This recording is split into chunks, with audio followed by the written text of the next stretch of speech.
darkmyths.org and Neopolis Media Group proudly present to you the Lone Gunman Podcast, featuring your host, Rob Clark, where research comes to shine and myths come to die. Stay tuned. Be right there.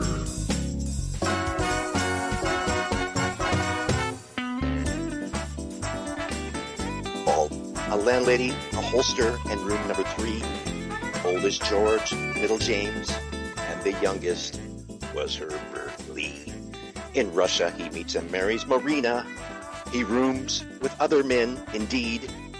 Biggest Hugh, middle Roy, littlest Floyd, DeGraff and Reed. Tending to them is Erlene Roberts, their wacky live-in maid. They share a 20-bed 4-bath house in Oak Cliff, and $8 they paid. Their stories deal with sharing bathrooms, a telephone, and a guest register problem. Occasionally, a policeman gets murdered, and there's even attempts at pop music stardom. The Beckley Bunch. The Beckley Bunch. That's the way they became the Beckley Bunch. Yay, bravo. That was outstanding. That was pretty cool. Yeah, Greg Parker and me, we got together and wrote that. That's a beautiful, beautiful tune. Anyway, welcome back to the show, Ed LeDoux. How's it going, buddy? Very, very well. Aloha, Rob. It's so good to be here. Aloha. Appreciate you, man. You especially liked your take on the conferences. Oh yes, fuck a conference. Yes. Absolutely. Very excellent. Sat through and listened to that and was very intrigued, and that's why I kind of reached out to you and said, hey, yeah, let's have a conversation. Yeah, no doubt, man. It's been 2 years since you've been on the show. I think it's time you get back here. And y'all guys over at the ROKC Forum do great work. So I know that y'all been working hard the past 2 years, digging up some stuff. And today, hence the theme song, we're going to be talking about the Beckley Bunch, the bunch of yahoos staying there at the, quote, Oswald rooming house at 1026 North Beckley. That's correct. The place on the tours in Dallas that you can stop and see where Oswald didn't live. Now, I've touched on this on the show before, but of course I don't have quite the knowledge base that you guys do. I've looked at it. I looked at the thread. Yeah, you did a show on Beckley, and I listened to that too.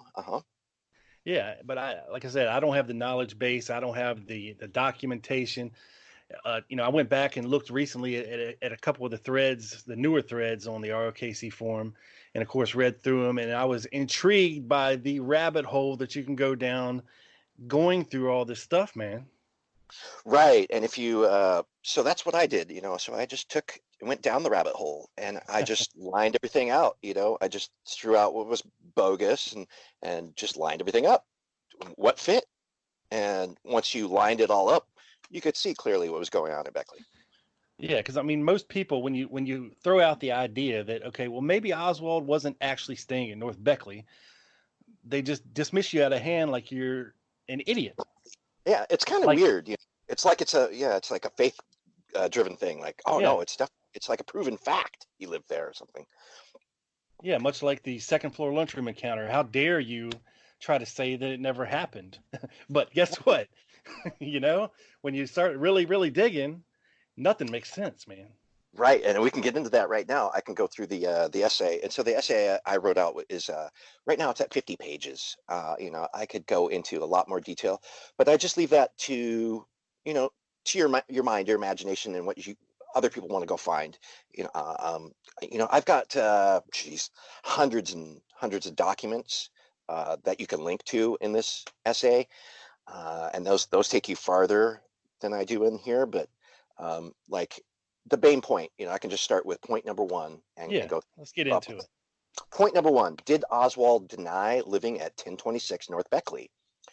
Warren Commission Counselor David Blinn questions Dallas Police Detective Clint Hill.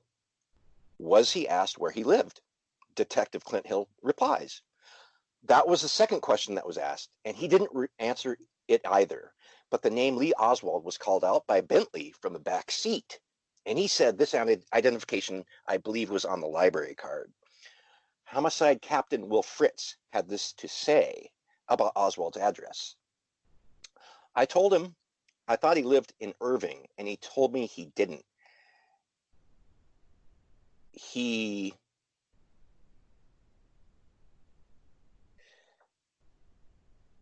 told me I told him I thought he lived at Irving, and he told me he didn't. He lived on Beckley, as the officer had told me outside.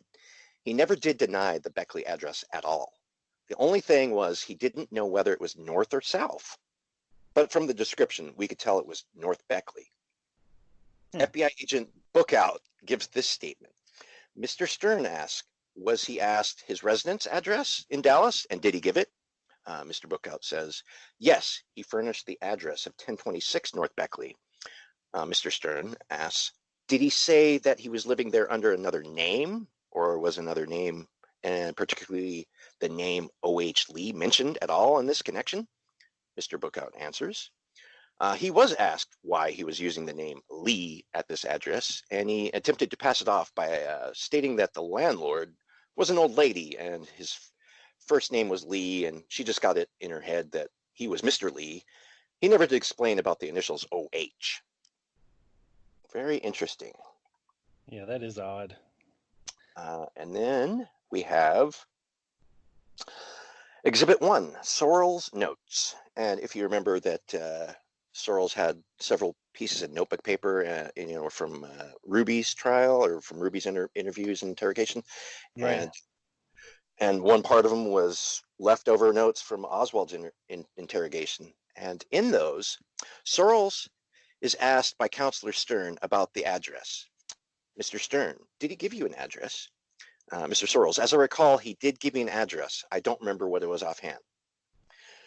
Secret Service Special Agent in charge for Sorrells has in his notes from the interrogation, residence equals blank, zip, nada, nothing. Forrest Sorrells did not get an address out of Lee Oswald and did not care to follow up. This after Oswald, according to Sorrells' own notes, has Oswald answering every other question before and after this question. It's another sign Lee Oswald did not confirm that he was living at 1026 North Beckley in any room. Inspector Kelly, during Saturday's interrogation, asked only about previous addresses and skipped over where the cab supposedly took Oswald that day. Jim Lavelle, claiming to have interrogated Oswald himself, said Lee Oswald gave him a false address, but were never told by Jim the false address. But under questioning, Lavelle admits he did not interrogate Oswald and merely sat in on the Sunday interrogation. Will Fritz said it was Neely Street that Oswald denied living at. And of course, that address was in conjunction with Will Fritz showing Lee those fake backyard photos. Right. Then there's also the postal box application that Oswald filled out November 1st with 3610 North Beckley as his residence. Was this a false address, Asperger's, or dyscalculia? Dyscalculia is like dyslexia for numbers. So anybody wants to look that up, have fun. Can you see a postal informant giving the DPD that address, 3610 North Beckley, and having them running up and down Beckley looking for it? That or clairvoyance to be at the rooming house on Beckley asking about an Oswald at 1:30 to 2 p.m., which is A.C. Johnson speak for about 2 p.m. Accordingly, Miss Johnson said they didn't have a warrant, but she let them pour over the guest register. So Lee lived at Roos on the weekends, supposedly. During the week, we know he lived at the YMCA. Well, his last reported stay there was being Friday, October 3rd, in room 601. And perhaps at Neely, as someone had gotten past landlord Mr. George's lock after they had supposedly moved out of Neely, maybe in a vacant apartment at 604 Elsbeth, or in a new apartment, one he had found with Ruth's help. Ruth Payne maybe gave a deposit for and would be fixing up before moving in with Marina as soon as a washing machine was procured. Now that's interesting. Right. There's a whole lot on that. The address on top of Ravel's list of those leaving the Texas School Book Depository, albeit 605 Elsbeth, was from the only form of ID in Oswald's wallet with an address. Unwittingly, this was confirmed by Detective Gerald Hill's account. His library card has a typed 602 smudgy 4, maybe 5 Elsbeth. Did the Keystone cops write this down wrong at the Texas School Book Depository and then later claim it was Oswald giving a false address? I don't believe Oswald was giving out false addresses. The notes of the interrogation start with 1026 North Beckley address, later followed up by a question of why live as O.H. Lee? If Fritz is interrogating Oswald at 2:30 and the FBI are in there at 3:15 p.m., and the first thing they got was an address, very top of their notes, and then an alias, then why the song and dance at the rooming house by the police? Why didn't the police tell the Johnsons who they're really looking for if Oswald gave this information straight away? Wouldn't Fritz have someone call the officers at the rooming house and tell them to look under the name of O.H. Lee if there was some delay in getting that alias out of Oswald? Of note, 1026 South Beckley at that time was a grocery store, just so you know. And so then there's Exhibit 2, which shows a DPD officer standing on the Texas School Book Depository steps holding a list. And that is what I call the roll call list or Ravel's list. Point 2, what evidence shows Oswald lived at 1026 North Beckley? 2A, no direct physical evidence. No cab brought him there. Oswald wasn't arrested there. Both AC and Gladys Johnson claim Oswald had the rooming house's address or particulars on him at his arrest. No such evidence exists Oswald had the rooming house's addresses on him. Oswald wasn't registered under his own name, we are told, but under a name very similar to another roomer. Now hang on, Ed. Let me ask you this question, because I know what the naysayers will say. They will say, well, no direct physical evidence. Well, they found a whole bunch of Oswald's stuff there, supposedly, including clothes and personal effects, other things. What do you say to that? I'd say hold that question. Okay. Keep that in your mind. We'll get there. Right. Supposedly, now keep it right in front of your mind. All this stuff is there, right? It's all there. They got this stuff there. They should go through it, right? Yeah, you think? Okay, keep that in your mind. Okay. So Exhibit 3, of course, is this slip of paper. Exhibit 3 is going to be the slip of paper from Gladys Johnson showing room 0 or O, supposedly signed by O.H. Lee, and then 6 weeks of being paid $8. And then at the very bottom is the word out, very large, out. This will all be posted so you can, everybody can see it who hasn't ever seen the slip. But that'll be posted. So the point is, no guest register was ever produced. Gladys instead brought a slip of paper, right? She brought the sole piece of so-called evidence in her purse. Let that sink in, Rob. After all this time and planning to testify, she forgets the guest register. Gladys did not, the night before she was going to testify, stick this loose slip of paper into the guest register book so she wouldn't forget it. No. Instead, she deliberately places this slip of paper separately into her purse and doesn't bring the guest register. Then, adding travesty upon injustice, she says it is needed back so she could sell it off. Gladys claims Oswald signed that slip of paper as O.H. Lee, and Erlene Roberts, her housekeeper, wrote out the rest. All the room O and the numbers. Yet, Gladys, under testimony of Counselor Ball, said she wanted to erase the 13th or the 15th. As Gladys explained, she got that wrong. Huh? What? And she was looking at a calendar. Yeah, she says she was looking at a calendar in this slip. And she thought Lee had left her rooming house on a Wednesday before the assassination on Friday. And here Gladys is saying she copied it wrong.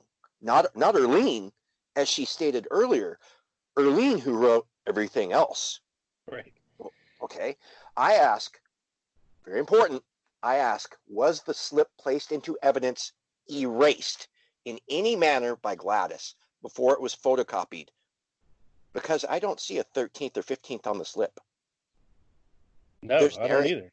Right. There's an area I've circled in red that does look like something was written before the word out. Was it the word moved? Think about that. Now Right. there's an elephant. Now there's an elephant in the tiny room, Rob. There's an elephant in there. Something's wrong with that slip.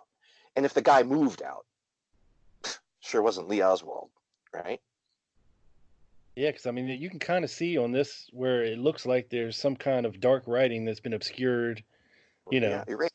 Yeah, something has been erased. So I have big trouble with the counselors admitting something into evidence, which they allowed the witness to modify and erase. They should have taken a copy and then let her erase it or something. And if they're paying week to week, why would she be optimistic enough to write November the 25th on here? You know, like, yes, exactly. Right. Unless you paid ahead. So maybe you paid ahead and then you moved out and got some of your money back. Something like that, right? That could be a possibility. Maybe so. I mean, we got 7 dates on here for 7 weeks and 6 payments. So we're missing the last one. Right. You know, maybe like he pays ahead, or you know, who knows? Yeah, who knows? And then again, we'll get into this more about this little slip of paper. So a bit later in testimony, Ball asks Gladys Johnson. Ball asks her, were you at home at the time? To which Gladys' response is, no, I wasn't. I was at my restaurant, so I got this copied wrong. So if Gladys copied down a date Mr. Lee was last seen, then Leslie, she is saying that she had not seen him for over a week by giving a date around the 13th. Or was the date when Mr. Lee was last seen, but came back 2 days later for a jacket? So moved out 13th, was seen again on the 15th. You see how that could work out?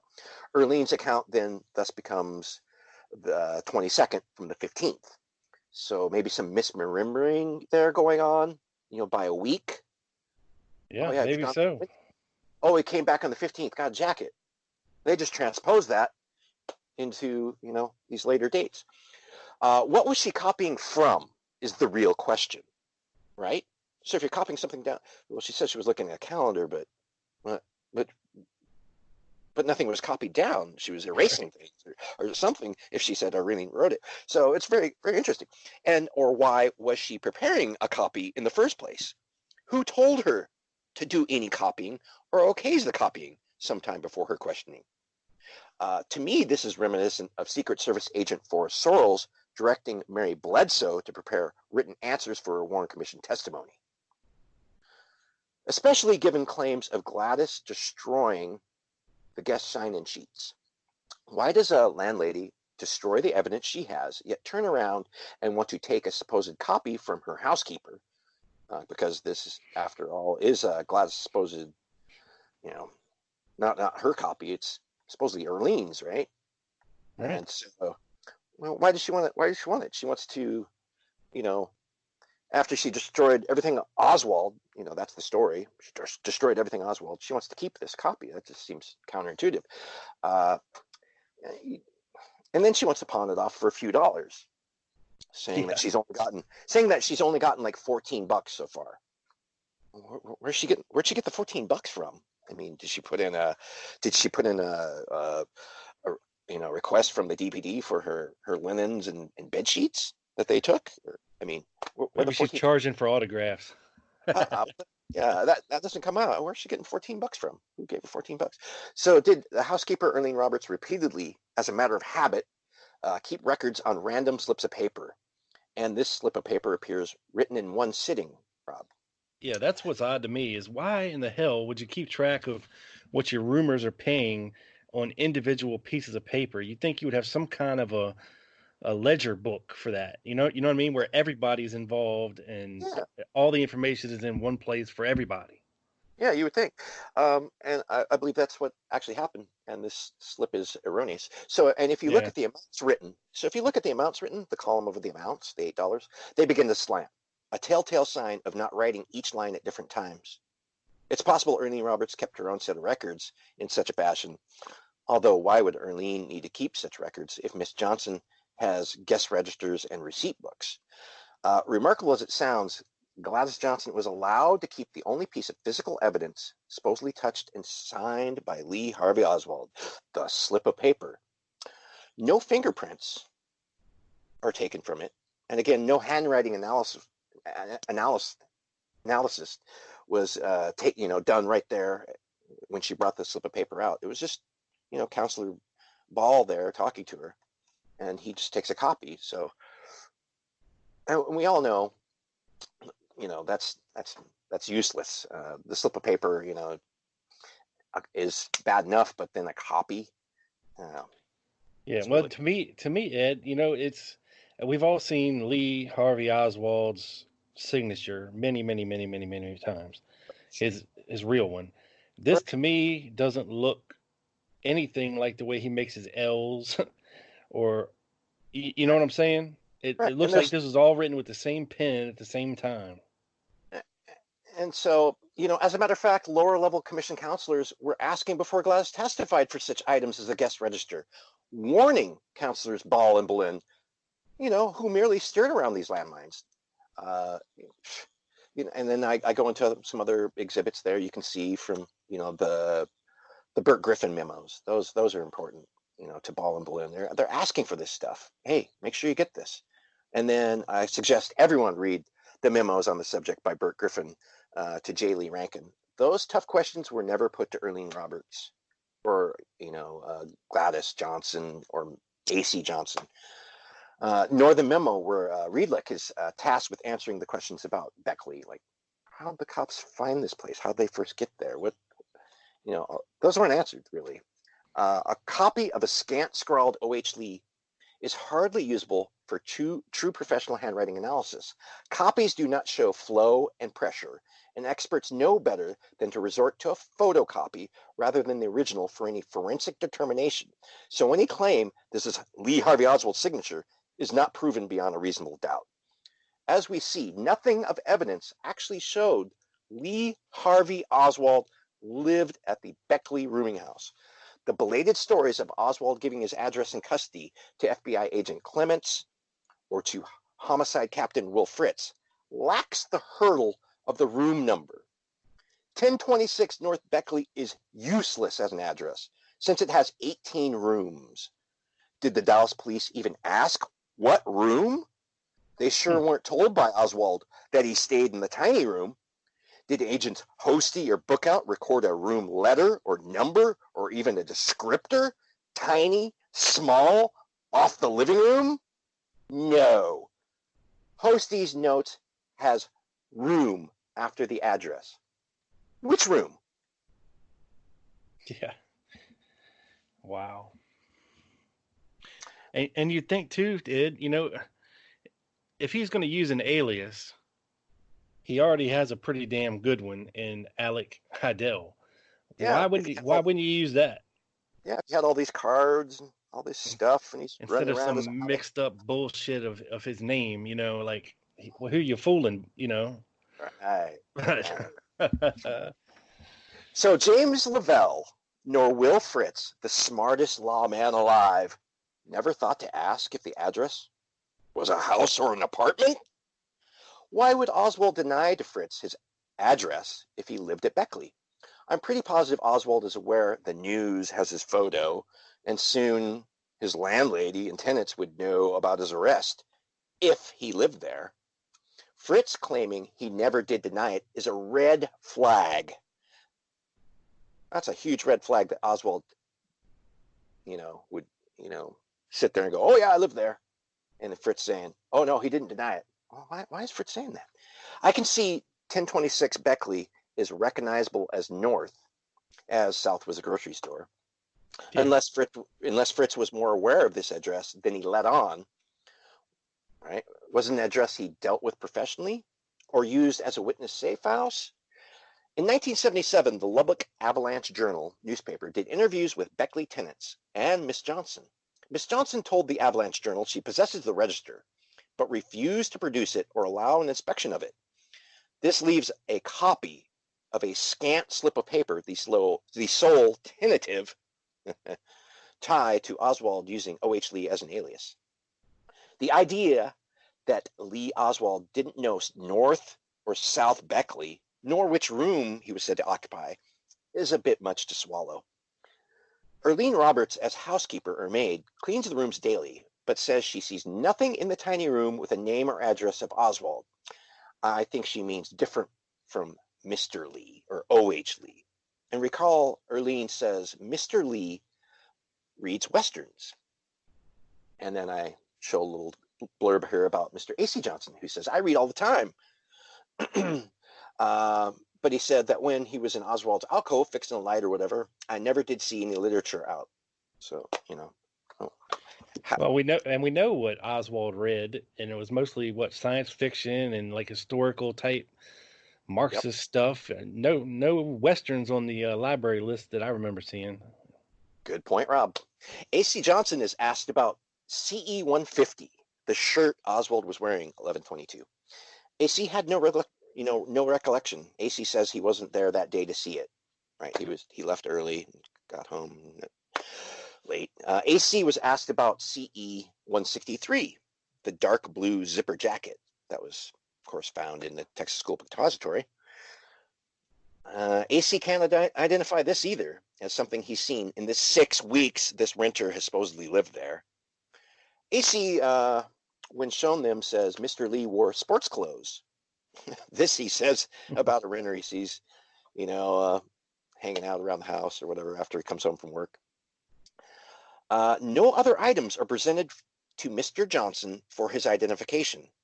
Not even the light gray zipper jacket. Oh, that's kind of weird.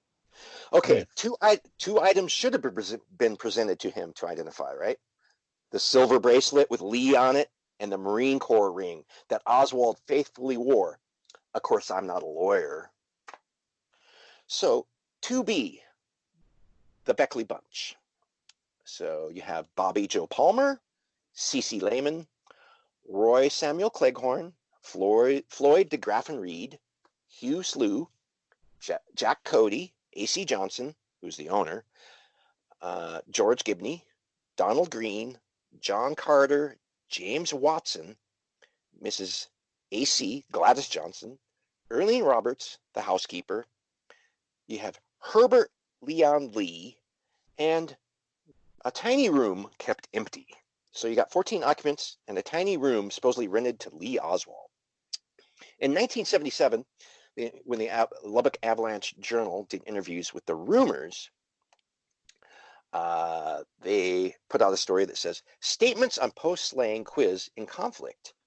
2 men who roomed in a Dallas house with Lee Harvey Oswald during the 39 days before the assassination of President Kennedy sharply conflict with statements made by Bill Alexander, Dallas Assistant Criminal District Attorney at the time of the murder. The 2 former roomers, one a Lubbock resident and construction worker and the other former Lubbock resident and Dallas computer programmer, told the Avalanche Journal they were not queried by lawmen until 3 days after the Kennedy killing, and then only superficially and briefly. Alexander says, we detained all who lived there, the 1026 North Beckley Avenue rooming house, and talked to all those people before 6 p.m., Alexander said in a telephone interview with the Avalanche Journal. My recollection is like this. Paul Harvey was on, all the residents were there, including an extra one, and it took us about 34 minutes to question them all. One former roomer, located and interviewed by the Avalanche Journal, said he arrived at the rooming house the afternoon of the assassination about 4:30 p.m., a time when, according to Alexander, at least 5 officers and himself were present, and the roomer found no one there. Very interesting.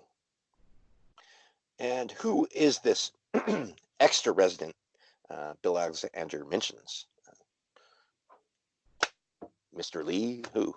So 2C, stories as evidence.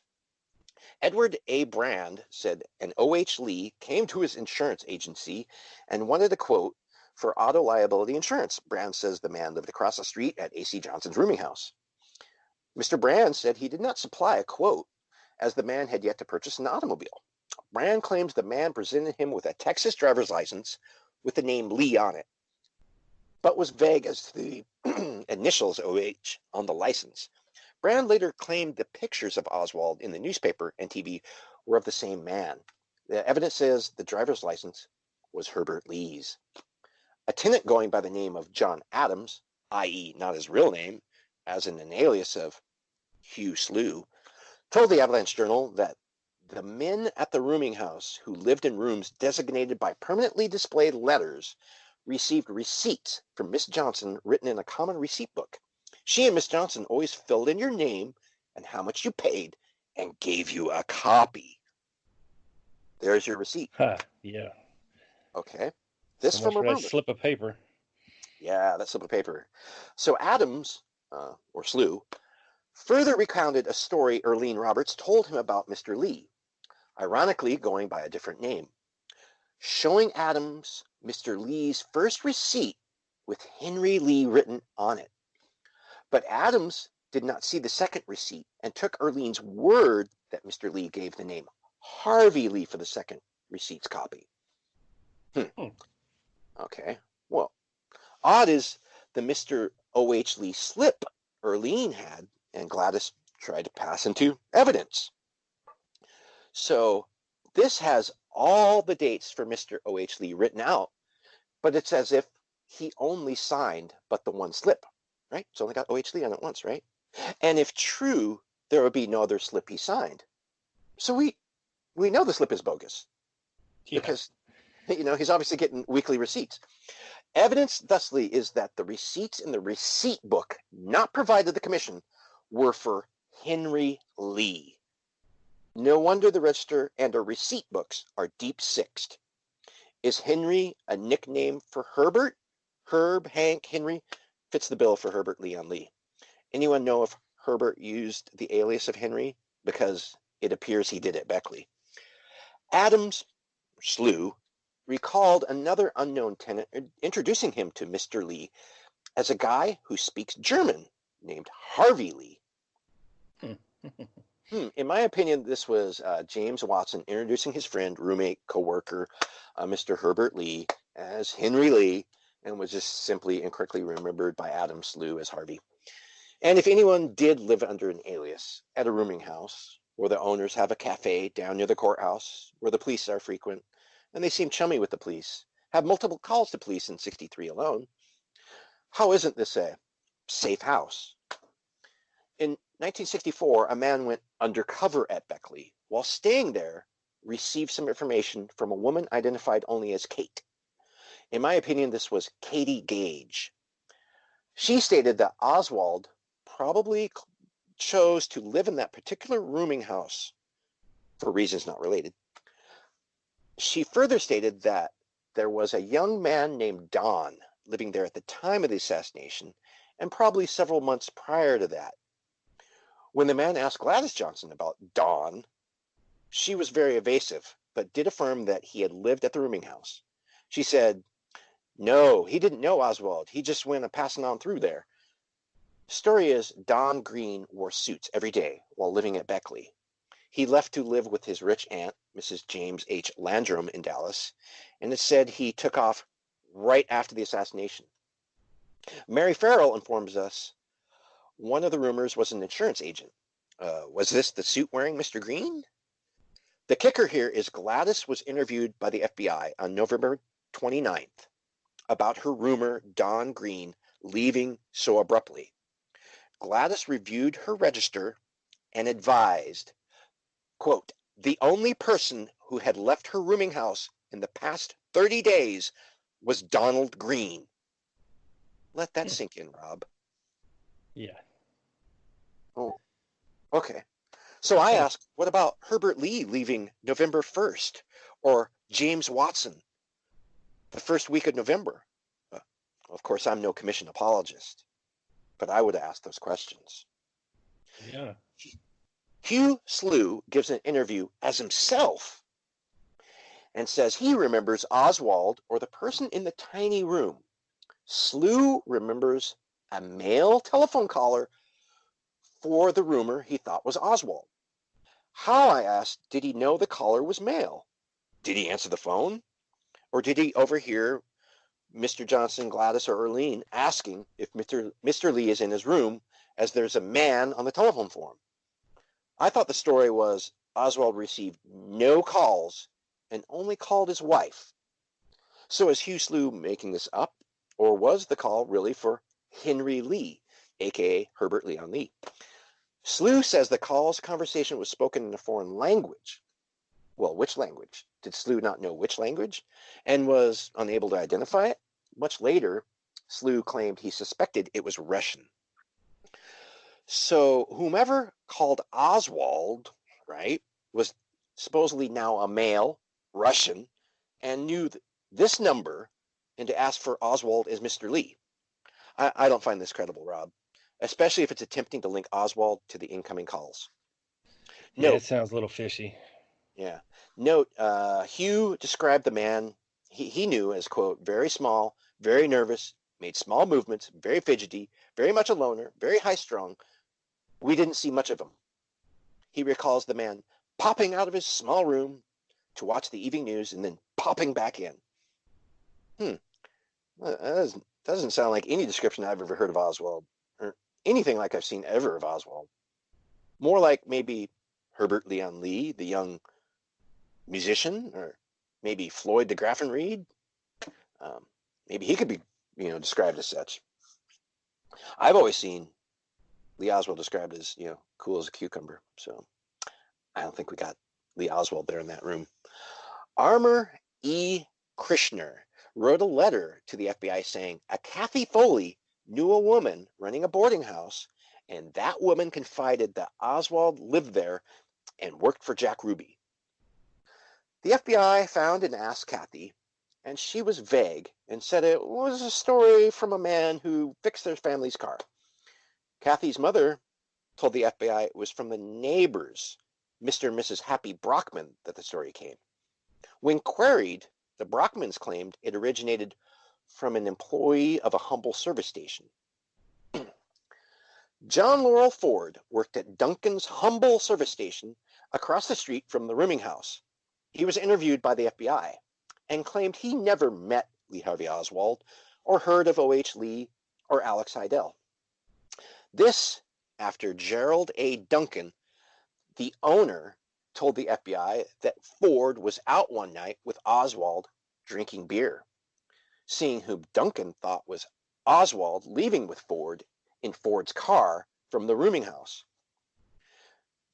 Very interesting. Jerry Duncan from the service station across the street said he knew Hugh Slough. He knew Hugh Slough. And he that's very hard to say, Hugh Slough, and came over to the rooming house to socialize with Hugh. Jerry had also met Mr. Lee, but could not get around to introducing him to Hugh before Mr. Lee went back into his room after the news was over on TV. Interestingly, the guy from the gas station introducing a rumor to another rumor rather than introducing themselves as fellow rumors. This is very odd.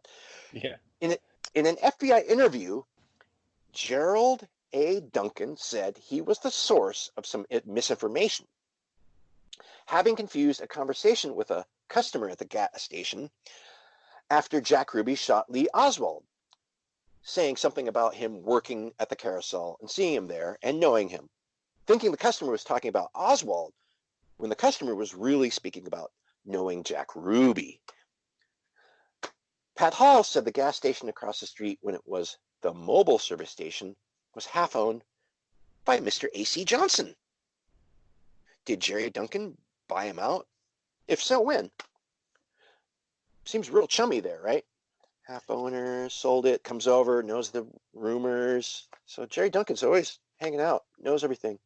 Yeah, it also sounds like, Ed, that he was maybe talking about Larry Crayford, when he says something about him working at the carousel and seeing him there and knowing him.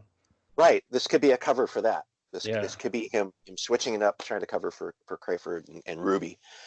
Very possible. And that's what Greg Parker, whenever he reviewed this, that's one of his notes. Pat Hall said okay, I already did that. Ruth Payne's story was that Oswald told her that Lee moved into different rooms, was paying $1 a week more, $8 instead of $7. And Ruth says she needed this information to put on the Parkland Hospital's form for Marina. She's pregnant, going to the hospital. She said Oswald told her that it was a little more comfortable, and he had television and refrigerator privileges. And he gave me his number. So Lee, frugal as he is, pays $1 more for the tiny room at Beckley repeatedly? Not just 1 week and move to a better rooming house, or a cheaper rooming house. No, supposedly Oswald is paying $1 more for that tiny, more comfortable room. Greg Parker wisely asked, what was Bledsoe's? A hole in the wall? Gladys does not rent Mr. Lee that small room, O or 0, even though it's vacant the first time. As she explains, she uses it for her grandkids, although she has a room for rent sign out. Supposedly Mr. Lee mentioned that to her and said, hey, you got this room for rent out sign, what's the deal? She says, oh, sorry, I forgot that. I'll bring that in. And she tells him, hey, keep a lookout. So next time you see the sign out, there'll be a room. Yet when the sign goes back out, the only room she has available again is the tiny room. A very strange story here. She claimed running an ad in the newspaper, and that filled it up, oddly leaving the tiny room vacant twice. We are led to believe she did not rent the tiny room to whoever stops in. It was either occupied by Mr. Lee or vacant for her grandkids. A very interesting arrangement. Some have asked if Miss Johnson normally allowed her grandbabies to play in a person's room with loaded handguns and communist literature. Did she really ever rent it? Come on, Rob. Especially when the grandkids were around. Gladys supposedly rented it to a man after the assassination in 1969. He said he heard a story that they told him once he had moved into the room, and that it was that Mr. Lee got angry and broke a leg on a chair in his room after someone drank all his milk, and Gladys had to go in and console him. Okay. So supposedly this guy got angry and they're all upset and stuff.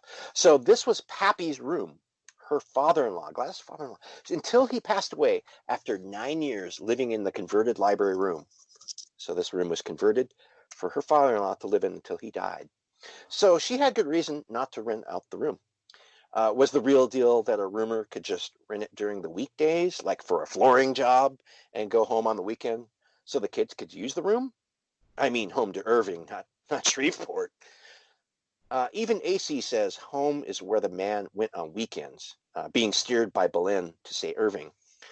I would question why both AC and Gladys say he went home or to Irving when Ruth's house of pain was most definitely not Oswald's home, especially if you believe the official narrative or Ruth Payne. Mr. AC Johnson, with his 6th grade education, said Mr. Lee looked at the tiny $8 room and said he'd wait and not rent it the first time. Well, why $8? Why not $7? If you look at the newspaper ad, she has rooms starting at $7. Why not that? Why not $7 for that room? To me, it further supports the fact that the room was not rentable when Mr. Lee first came by. And why the heck would you accept such a room for $1 more than other rooms in the house or other houses? And why is everyone at Beckley claiming Mr. Lee was so quiet while Bledsoe claimed Oswald was so darn noisy she boots him out? Stories of different people, perhaps, In an interview, Miss Johnson says that on November 22nd, Mr. Lee came in empty-handed in shirt sleeves and workman's trousers.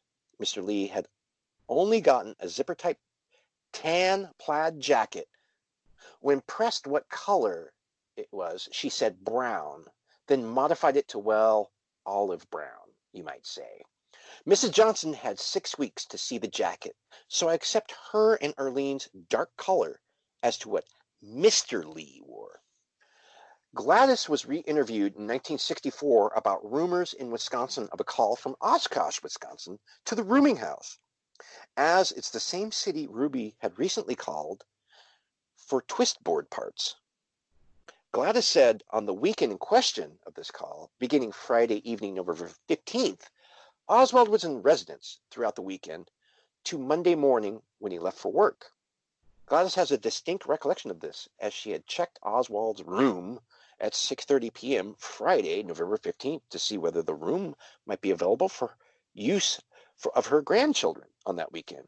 She was astonished to find him there, and in her astonishment commented, "Oh, you're not going to Irving this weekend." Mr. Lee supposedly did not say a word, and Mrs. Johnson quickly withdrew from this tiny room. And Miss Johnson said she had not associated Oswald with her guest O.H. Lee until she had seen Oswald on television following his arrest. This after local officers had checked the guest register for about 30 minutes until his appearance on television, when Miss Johnson identified him as her guest O.H. Lee. John J. Moriarty from the House Select Committee on Assassinations did an interview with Gladys, and she gave specific details about police being at her rooming house much sooner than the official account allowed. Gladys claimed police were at her property as early as 1:30 asking about an Oswald. If we give Gladys the benefit of a doubt and losing track of time by a full hour, it's still too early, as Oswald was arrested at 1:50 p.m. and not interrogated or spoken to about his details till about 2:30. So were police searching for Lee on Beckley Street even before his arrest, and this Beckley address just happens to have a Mr. Lee? Commission Exhibit 1144 has Erlene describing Mr. Lee coming home afternoon of 11:22 and getting a dark colored jacket and zipping up as he left quickly. Then sees him minutes later standing at the northbound bus stop, and then he is gone.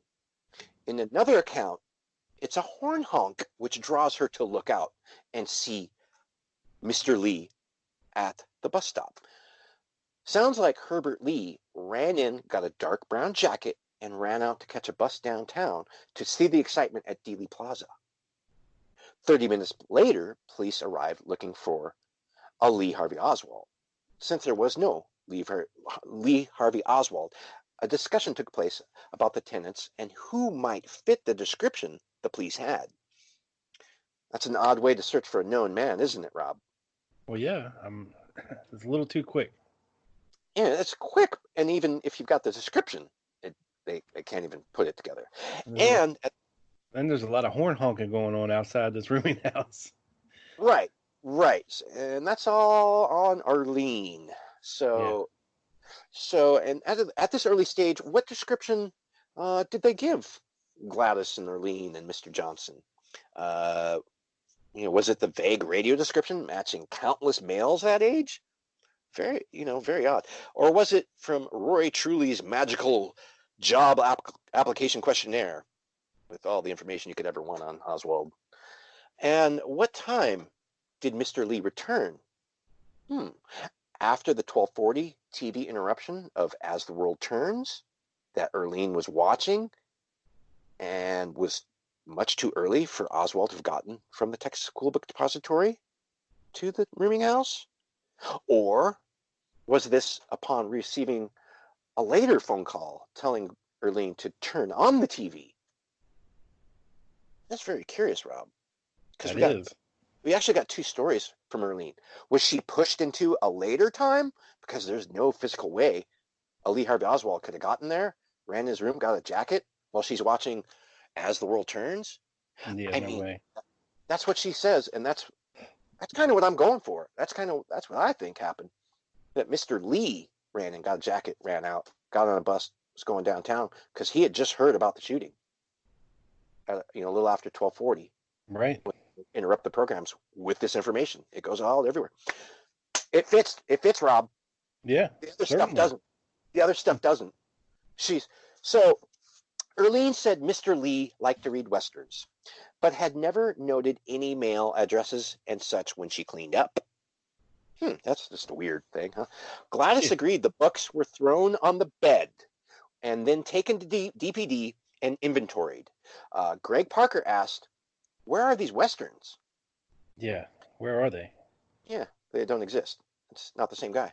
Gas station attendant John Laurel Ford said the guy who lived at the rooming house and he drank beer with was wearing cowboy boots, wearing western shirts. Jerry Duncan said he looked like Oswald, but Ford said that man was 10 to 20 years older, kind of a reddish blonde hair, light complexion, 5'8", only 125 to 130 pounds. Scrawny. Miss Johnson said, and she was interviewed by the FBI and claims the Western-wearing man was none other than Floyd DeGraffenreid Reed. Floyd G. DeGraffenreid Reed said he did go for beers with Ford, and he never spoke to the man he thought was Oswald, and only saw him 4 or so times in the living room watching TV.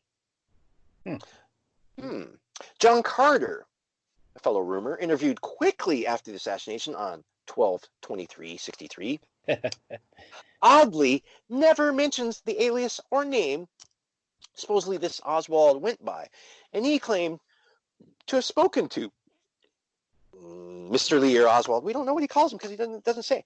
A couple times. So what did he call him? Mr. Lee? O-H? O? I mean, weird. Of note, Jack Ruby employed roomer John Carter's good friend Wanda Killiam, but John claimed to not know Ruby, right? And Wanda's husband, Hank Killiam, well, he wound up jumping through a plate glass window in Florida a couple years later. And oddly, that window was at ground level. Wow. Herbert Leon Lee. Herbert Leon Lee said he himself, when interviewed by the FBI, and James Watson stayed 4 or 5 weeks in October at Beckley and was only at the rooming house a couple weeks during the same time. Well, that'd have to be the last 2 weeks in October then if you work out the math. Although he didn't remember him and never spoke to him. Maybe because he wasn't there. He thinks Watson did. Watson, and that's James Watson, his friend and fellow employee at Trinity Flooring, because that's what they do. Herbert and James are flooring installers. James Watson, in contrast, says he stayed a week at Beckley in early November. James Watson interview said he never actually spoke to Mr. Lee either. And Mr. Lee wore white or light trousers, a t-shirt, and sweaters. Who in the hell wears white trousers? I didn't see any white pants in Oswald's inventory. No, So that'd be bad workwear because they're gonna get just a little bit dirty. I don't think that's going to work out too well with Oswald. James Watson paid $7 or $8 for room 17 or 18. Doesn't really know. That's what he tells the FBI. By the numbers, that isn't like 17 or 18. Wouldn't that be in the garage apartment? Since I don't know, there's like 10 rooms in the house. We'll get to that. Okay, 2D, forensic evidence from the scene. All right, we're getting to the meat of it here, Rob. The actual forensic evidence from the scene. Yes. No fingerprints are tested for or recovered from the pistol, holster, or its metal snap buttons. No evidence to what Gladys saw police with, and what she said was removed from the drawers to the holster that is now in evidence. Yeah, that's weird. That's just really strange, huh? So no photographs were taken of any items in situ at Beckley in place. So Bill Alexander says he found the holster hanging from a doorknob. Oh, that's weird, because I don't believe the holster that they have in evidence could hang from a doorknob. A shoulder holster could hang from a doorknob, like a police shoulder holster, maybe, right? Yeah. Okay. This looks like a belt holster, you know. And just on the side, remember the bullets that Lee Oswald supposedly had, all had gun belt holster residue on them? Right. Okay. Yeah. Corrosion. So, yeah. Yeah. Here we have the sticky residue from like leather. From yeah. A leather police holster. Yeah. Okay. So it's all coming together. I think we know what's going on. Gladys, though, said they pulled it out from the drawers. Of note, though, in Gladys' testimony or statement, she never saw exactly where this pistol holster was or came from. She just saw one of the men searching the room holding it, not where it came from. Imagine that. Did the Dallas Police Department's finest detectives, a justice of the peace, and an assistant district attorney, A, call the crime lab and have them carefully document evidence with photos, placing initials on each item, securing fingerprint lifts on 4x5 cards, and protecting them with tape while transporting them back to headquarters in a safe manner, providing utmost protection for the evidence of the murder case of a fellow officer and the President of the United States? Or B, throw everything into a pillowcase and bedsheet and leave? The DPD picked option B, Rob. Really? So you're saying they just threw all this shit, allegedly, into a pillowcase and bed sheets, and that's how they took it? Rob, auto accidents were better documented that day. Holy shit. Dallas Police obtained a search warrant, number 295, for 1026 North Beckley. They do not name the room by number or letter. It's listed simply as private residence of A.C. Johnson. Private residence? It's a freaking rooming house. What's going on here? A.C. Johnson said the cops didn't have a warrant at first when they arrived, but called over his phone to get a warrant before they went into the room. And he overheard that call. To cap that, the DPD obtained another search warrant on Saturday for 1026 North Beckley. Lieutenant Wells giving instructions to detectives Boyd, Hall, and Doherty to secure the second warrant and search again Oswald's tiny room. Quote, shortly afterwards, Sims, Boyd, Hall, and Detective C. and Doherty went to 1026 North Beckley to recheck Oswald's room. We arrived at 11:59 a.m. and left at 12:30 p.m. It took a half an hour to search an empty room. Okay. This from the police, who by all accounts tore the room apart, looking for hidden compartments, cubby holes, anything on Friday, tearing down or bending a curtain rod in the search. Police on Friday took everything but left some banana peels and an ash, in a trash can, a couple cans of food, some fruit, and a Mexican ashtray.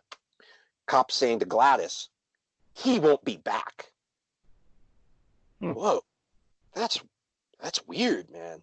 They take all your stuff, not just like the stuff on the search warrant. They take all your stuff, throw it all in a bedsheet and leave with it, saying you won't be coming back. That's ominous. So what was the point of searching again the 5 by 12-foot room, a tiny room, which Greg Parker notes solitary confinement cells are larger? This by 4 or 5 Dallas police detectives, a justice of the peace, and an assistant district attorney had already gone over this room, but yet they go back and they search it again. Really odd. If they were looking for something, the lists tell us they found nothing, and it's never explained what exactly they were looking for during the second search. Too bad they weren't searching for the guest register or receipt book. Yeah, that'd be nice. The first warrant is posted at the Education Forum by Gil Jesus. It is a poor copy, but the important parts have been highlighted. Maps, plans, bombs, etc., and ammo are what they were looking for. And, of course, no room number is given. Just 1026 North Beckley. So they can infringe upon the rights of, all 18 other... rooms. Yeah. All 18 rooms if they want, which is totally illegal. Wow. The DPD and Will Fritz had an Irving address. This is important. Listen to this now. The DPD and Will Fritz had an Irving address from Roy Truly from the very beginning. yet do not secure a warrant for that premises till Saturday afternoon. Odd. It was Fritz who talked to Decker on the way back from the Texas School Book Depository, and it was the sheriff's jurisdiction for the Irving address. Fritz had just been given to him by Roy Truly as the missing employee. Was there something going on there with jurisdiction or something, and they just wanted to move Oswald into Dallas so they could just nail him on this stuff? Or it's just weird. So, of note, the Beckley search warrant names the victim as the president, not Tippett. Huh. No Beckley address is on any ID or any papers found on Lee at his arrest. So, yet the DPD grab an assistant DA, a justice of the peace, who signs the warrant in the car on the way to the address from the sheriff's department, a search warrant that does not have an exact room number or letter for Beckley. And worse yet, Rob, the search warrant is for A.C. Johnson and other unknown persons. What? I thought they knew it was Lee Oswald's room. Well, yeah. Why? Why A.C. and unknown persons? Maybe they thought he had accomplices. This doesn't make any sense, Rob. Right. This doesn't sound like it's Oswald's room at all. No. Somebody else's for some other crime or something else going on. They're already there. It's weird.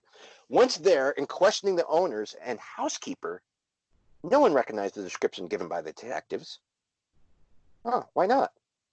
Dallas police detectives claim they arrived after a 2:40 p.m. order to go to Beckley. And yet, if Oswald's face has been on TV since 2:10 p.m., how does no one at Beckley recognize him in the half hour of TV coverage, if we believe the DPD are correct? Or, in a way, the Johnsons and Mrs. Roberts' timing is correct, that the police were already there when the TV first showed Lee Oswald at, I say, 3:10 p.m. And this further shows the search warrant and cops should know for whom they were looking. So this is just the story's part of this. More incredibly is the library card had the 602 Elsbeth address, correct? Correct. Who goes there? Something. Nobody. Who goes there? No one. Hugh Ainsworth goes there. He's a reporter. He doesn't arrive to cops searching it or questioning the landlady and the landlord, the Tobiases. No, nothing there except he says a couple ladies point him to where they had seen Marina Oswald hanging out wash to dry down an alleyway. Now, that's always interested me, is being able to see 214 Neely from 602, 604 Elsbeth. I don't believe you can, which makes Hugh's Ainsworth story a tall tale. So anyway, Hugh checks out Neely Street then. No cops, no Oswald, just a couple of drunks. He then winds up at Beckley after cops had searched and left with all the room's contents, holster et al., finding only the Mexican ashtray and some banana peels in the plundered tiny room. So, of note is that the police holster did not come from Seaport Traders, okay, with 38, though a holster and ammunition were crossed off this supposed order form, right? Right. And then I show you Exhibit 12. And Exhibit 12 is a memorandum with a signed notation by Hoover. The memo is talking about the holster to Cartha DeLoach, saying, hey, we have the rifle, pistol, and holster in our FBI laboratory on 11/5/66, 1966, November 5th, 1966. They got that stuff still in their FBI laboratory, or it's been returned. And Hoover is happy to get rid of them. Writing on the memo is, we are sending them to the archives at once. The FBI does not want to check that holster, C-144, for evidence. And the DeLoach memo noted even the department neglected to mention the holster in its letter of 11/3/66. The holster was an evidential nightmare for the FBI. I'll get into that more later. 2E, phone records for Beckley. Oh boy, this is going to get good, Rob. So pay close attention here. All right, I'm All your waiting. questions. Go ahead. Keep all your questions in your head. Okay. It was the same exchange, said A.C. Johnson, from Dallas to Irving, so those calls would leave no record. But long distance or toll calls do leave a record. Ruth Payne is the one who said she had been given 2 phone numbers to call in case Marina went into labor by Lee Oswald. One was the number for Miss Bledsoe's, with which Ruth said she never used, so no determination can be made of its veracity. Ruth claims it was given to her on a Saturday, the 12th of October. Odd, as Miss Bledsoe, the landlady of 621 Marsalis, supposedly kicked out Lee Oswald on Saturday morning, the 12th of October.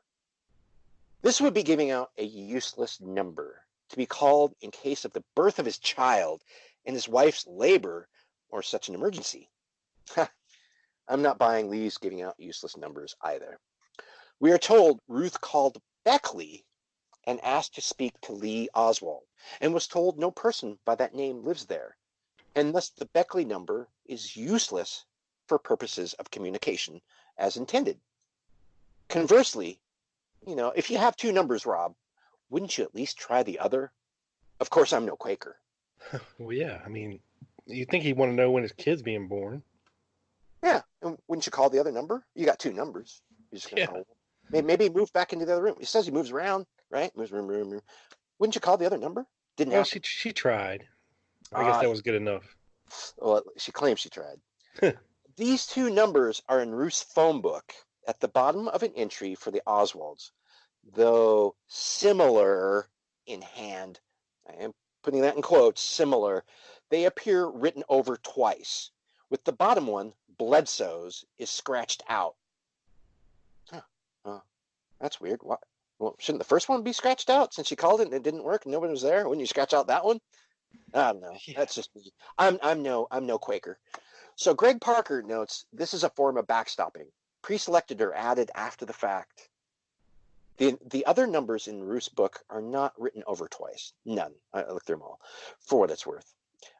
Did Marina ever call again? Well, why not? If she had the number and she knew to ask for O.H. Lee, why didn't she ever call there again? Never happens. Maybe because all this is total garbage, a lie up after the fact.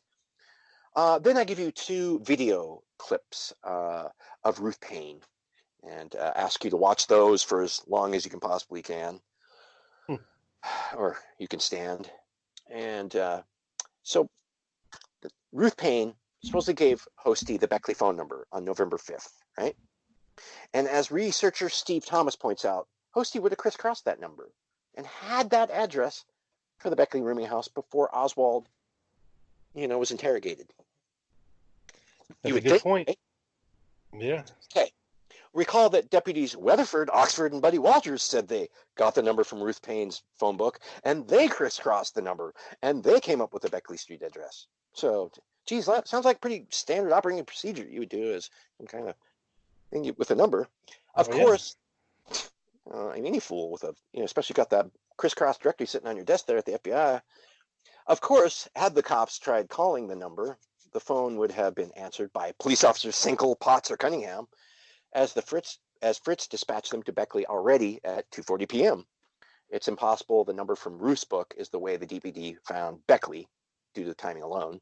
Just to rule that out for everybody. The FBI examined the call records of the rooming house and contacted Herbert Leon Lee's grandfather. This after checking the outgoing calls from Beckley. The FBI interviews Grandpa in Shreveport, Louisiana, at his home where the calls came from Beckley. Herbert finds out from Grandpa the FBI is looking for him, and Herbert Lee calls the FBI, and a week later, Herbert Leon Lee is finally interviewed. Herbert says he doesn't remember Lee Oswald, but said his roommate at Beckley, James Watson, did talk to him. James Watson doesn't mention Herbert Lee in his separate interview or sharing a room with Herbert Lee, or the FBI choose not to clarify whether they shared rooms. But James Watson said he stayed at the Beckley rooming house 1 week in early November. He doesn't say which week, though. Is it the first week? Is it the second week? And yet Herbert Lee says they both moved out November 1st. Who is hedging dates here? My guess is Herbert Lee, a.k.a. Mr. Lee. The Avalanche Journal newspaper interviews with the man calling himself John Adams, or Hugh Slough, stated Mr. Lee received 3 incoming phone calls soon after his taking residence there. Recall, though, Erling Roberts testifying that no calls were received by Mr. Lee, and his outgoing calls were in Russian, said Mrs. Johnson. Likewise, the Avalanche Journal asks who Lee knew, the Avalanche Journal asks who knew Lee was at Beckley and could be summoned to the phone as O.H. Lee. No one, as Lee Harvey Oswald did not live there, but Herbert Leon Lee did. And phone calls will be the proof showing he is Mr. Lee in the tiny room. After interviewing Gerald Duncan, remember from the gas station? Yep.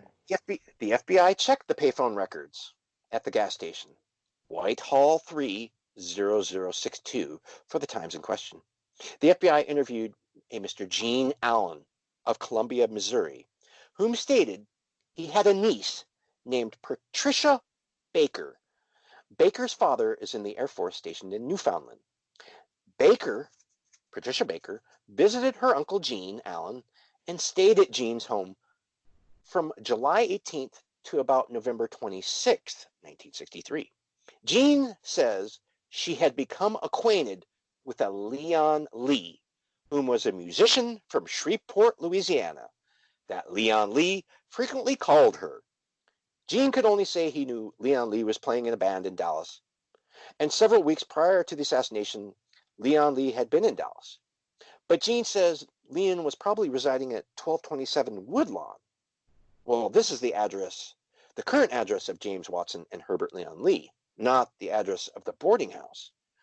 Why didn't Leon ever mention Beckley? Gene said Leon Lee called using a payphone, and he could hear Leon dropping in coins. Never collect or person to person. Most importantly, Gene described Leon Lee calling on November 22nd after the assassination and was calling from a place about 2 blocks from where the assassination had taken place. So, Rob, did Leon Lee catch a bus downtown after grabbing a jacket from his Beckley rooming house, a dark-colored zip-up jacket, to go downtown and see what the excitement was? I think evidence says it's highly likely. Gerald A. Duncan, the service station manager across from the rooming house, told the FBI the man he claims was Oswald came over from the rooming house and always got change which he used to make the calls on the payphone. The kicker is the FBI tracked the calls made by the man Gerald Duncan thought was Lee Harvey Oswald, and the person making those payphone calls was Herbert Leon Lee, calling his girlfriend long distance in Missouri at her uncle's house. It's over. There you go. Warren Commission document CD-206 explains a few more calls from the Zang's payphone. Mrs. L.A. Durden had no explanation for a November 25th call to her from the Zang's payphone. She said she was German-born and divorced from an American serviceman. Later in that day, Times Herald editor Ken Smart got a lead on a killer's address and sent Darwin Payne to 1026 North Beckley to gather information on the assassin, known to his neighbors as O.H. Lee. It was a rooming house, and I spoke to roomers staying there, and to the manager, and to the owner and her husband. They described him as a standoffish sort of person who got on the telephone and spoke in a foreign language. They thought it was German or Russian. And I'd say the FBI knew who was speaking German during calls at Beckley, and it was not Oswald. Isn't de Graffenried, isn't that Germanic? Commission documents CD4 and 5 contain the long-distance or charge calls for Beckley and Roos. No calls can be attributed to Lee Harvey Oswald from Beckley. Several calls from Beckley to a Tyler, Texas number began September 23rd before Oswald was claimed to be a rumor till October 19th. An FBI report says on October 11th, a 3-minute call was charged to Beckley for Huntington Pennsylvania. Actually, it's Huntington, Pennsylvania. And the caller asked for a Geo, likely George Gibney. Again, this is before Oswald was said to be in residence. Huntington, Pennsylvania has several families of Gibneys. I checked.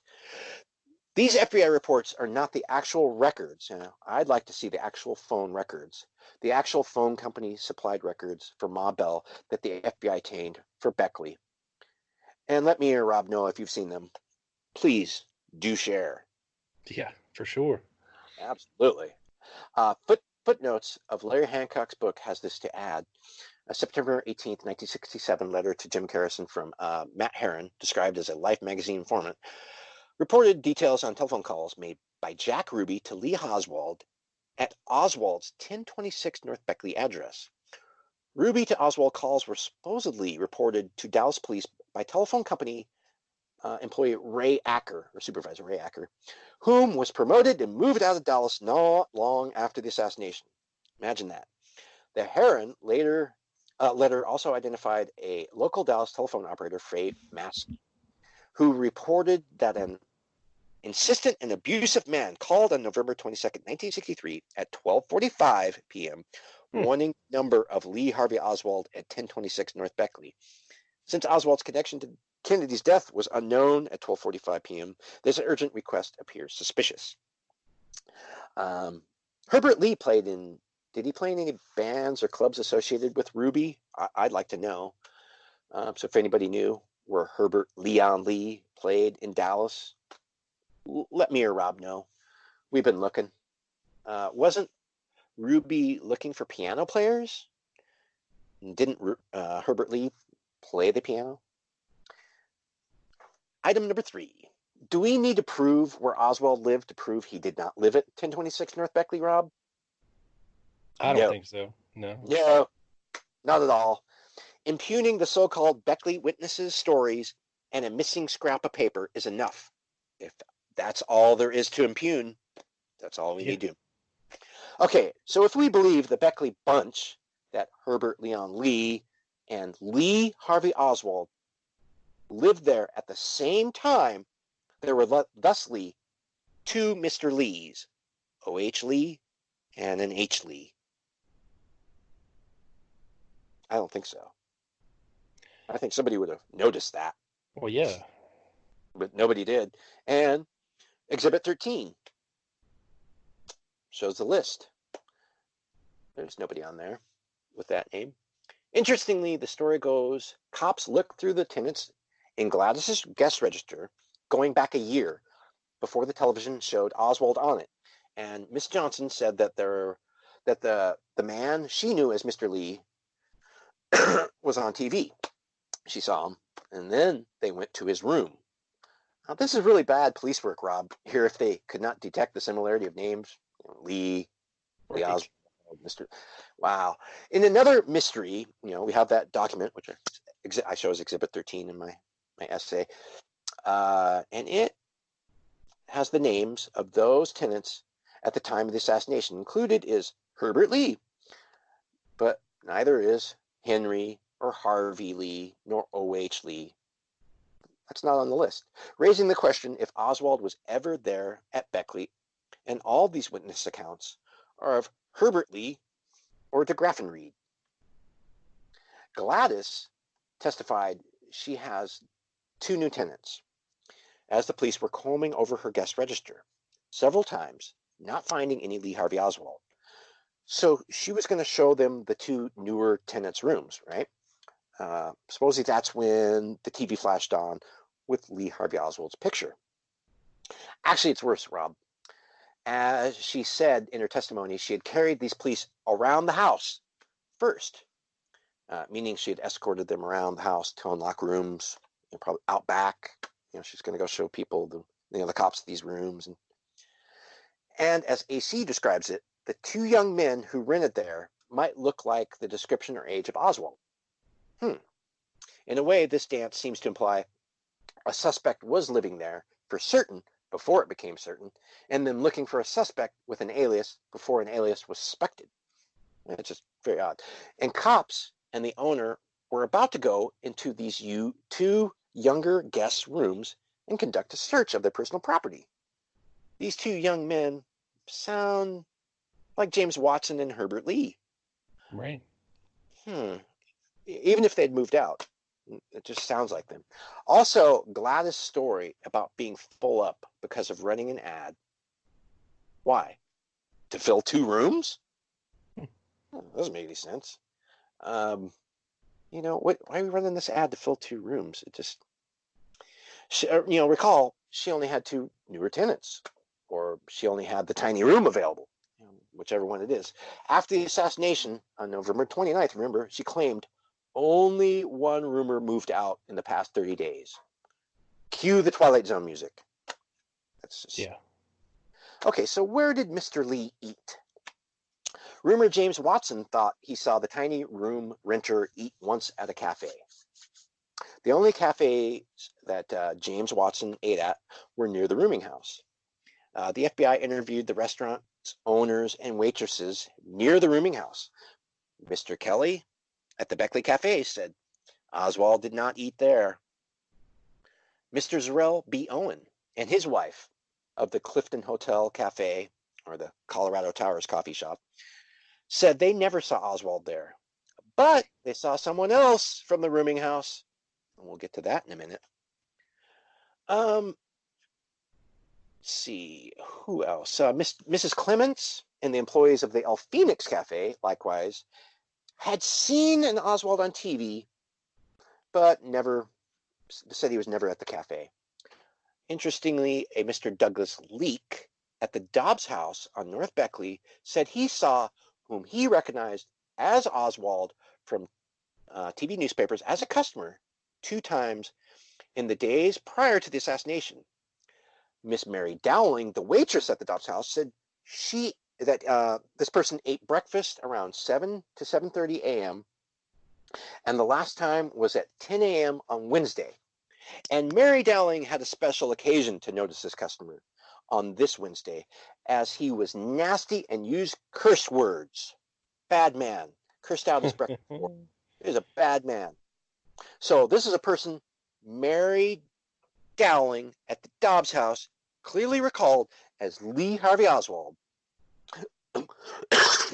Alas, Mr. Aiken and Roy Truly at the Texas School Book Depository said, sorry, lady, Lee Harvey Oswald was at work 8 a.m. to 4:45 p.m. on Wednesday. So the Dobbs House Cafe customer was not Oswald. Couldn't be. No. So it's kind of hard to reconcile who these persons working at the Dobbs House saw. Perhaps it was Floyd DeGraffin Reed, if it wasn't Mr. Herbert Leon Lee. Well, you have a picture, on the last page here that is Herbert Leon Lee. The new stage face. Yeah. Picture, and I would say he vaguely resembles Oswald at a glance. Right. I mean, goddamn, all these people. I mean, why can't he just have like blonde hair and a beard or something? Instead of clean cut with dark hair, thin face, and Young, 4, Oswald 22 is how old Leon Lee is. They're just similar size, similarly. Of course, Leon Lee's an actor. I have to remember that. Yeah, he's an actor. He gets paid to act. Right. So where did Mr. Lee get milk? The Cliff Sanitary Store, grocery store, 922 North Beckley, owner Mr. Sam Milky, no pun intended, sold a lot of milk, bread, and lunch meat to a person he claims was Oswald in late October and November. Milky sold this to a person 3 or 4 times, and last time was a week before the assassination, the 18th or 19th. Milky also had another regular customer, Jack Ruby, at least once a week for steaks and bones for his dogs. Milky was given a Proludin pill by Ruby to pep him up. Then Milky felt ill. We now know Milky sold milk to Herbert Leon Lee. Wow. Why was Oswald said to live at the Johnson rooming house? there is the address on Lee's last P.O. box application, 3610 North Beckley. 3610 North Beckley was, of course, not an actual address. ROKC member McPurdy suggested a clue was that Gary Taylor said that Lee once lived at the Cozy 8 Apartments on Beckley.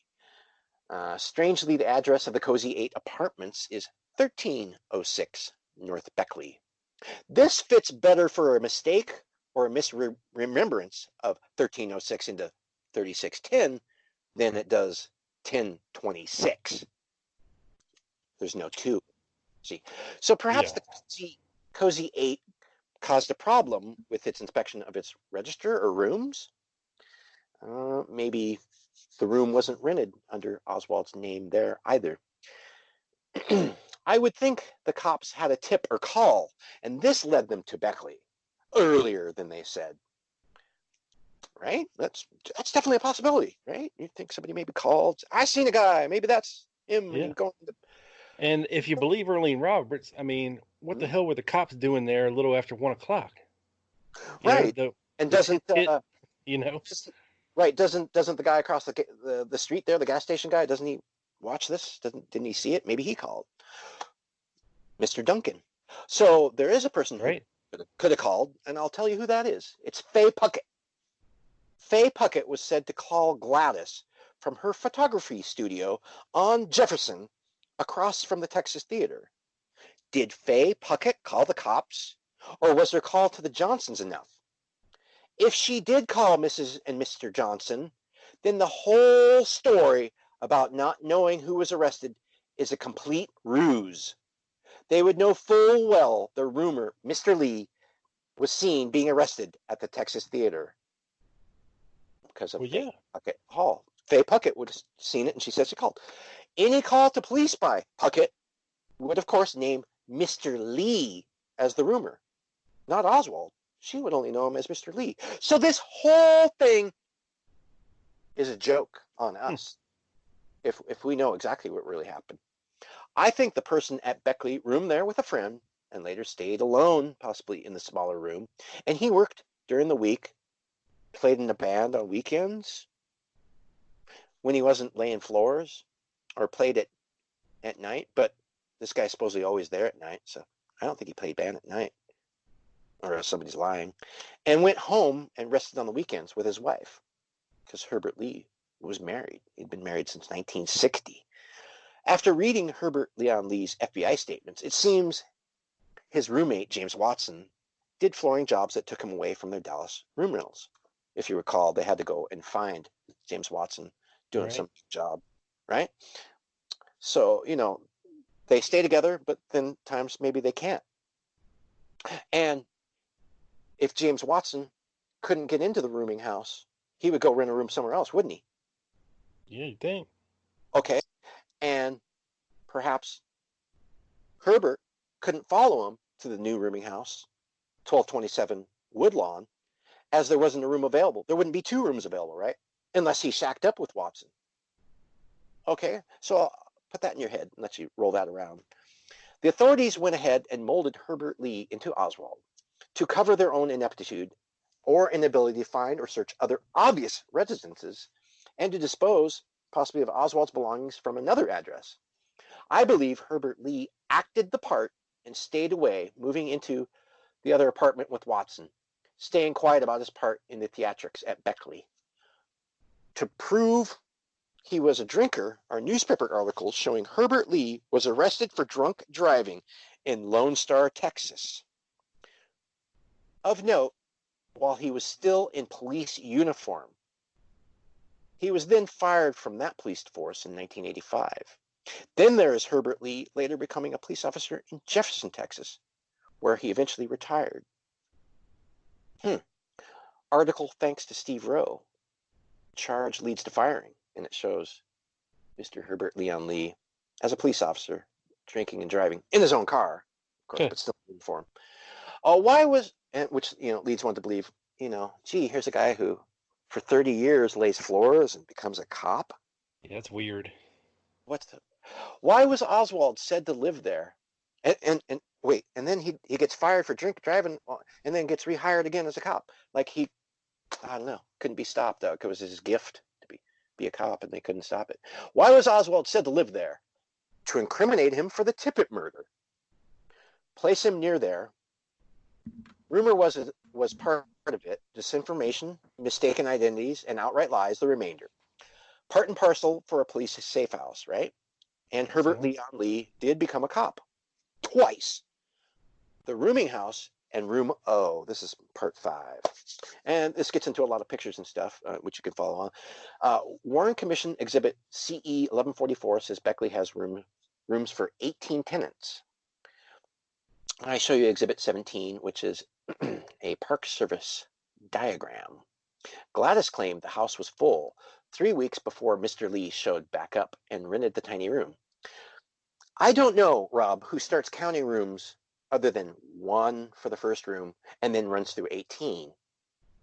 But, if you do start with 0, then you don't have room 18. You can only go up to room 17, right? Right. So what about the tiny room? Well, if you numbered all your rooms 1 through 18 or something, wouldn't the tiny room be numbered 0 as an afterthought? If you numbered everything and then, I'm going to rent that room out, and later you come back and you have to number it or say what number it is. It'd be 0. Yeah, or it has to be like 6.5 or something like that. Or room 19. Why not? Yeah. I don't know. So it's kind of weird because, as Gladys says, she doesn't rent it out. She doesn't rent out that room, so it shouldn't be on the room count, really. Gladys says the house has 22 rooms, 18 rentable rooms. Erlene's is 19, right? The housekeeper. Gladys stays in her own room, 20. 21 and 22 would be kitchen and living rooms. Rumor John Adams, really Hugh Slough, remember, said the rooms were lettered, and Gladys gave a signed receipt with your room number, or room letter, name and amount. Let's try that out. So A is 1, B is 2, blah blah blah blah blah, goes up to all the way up to 18, where Q is 17 and R is 18.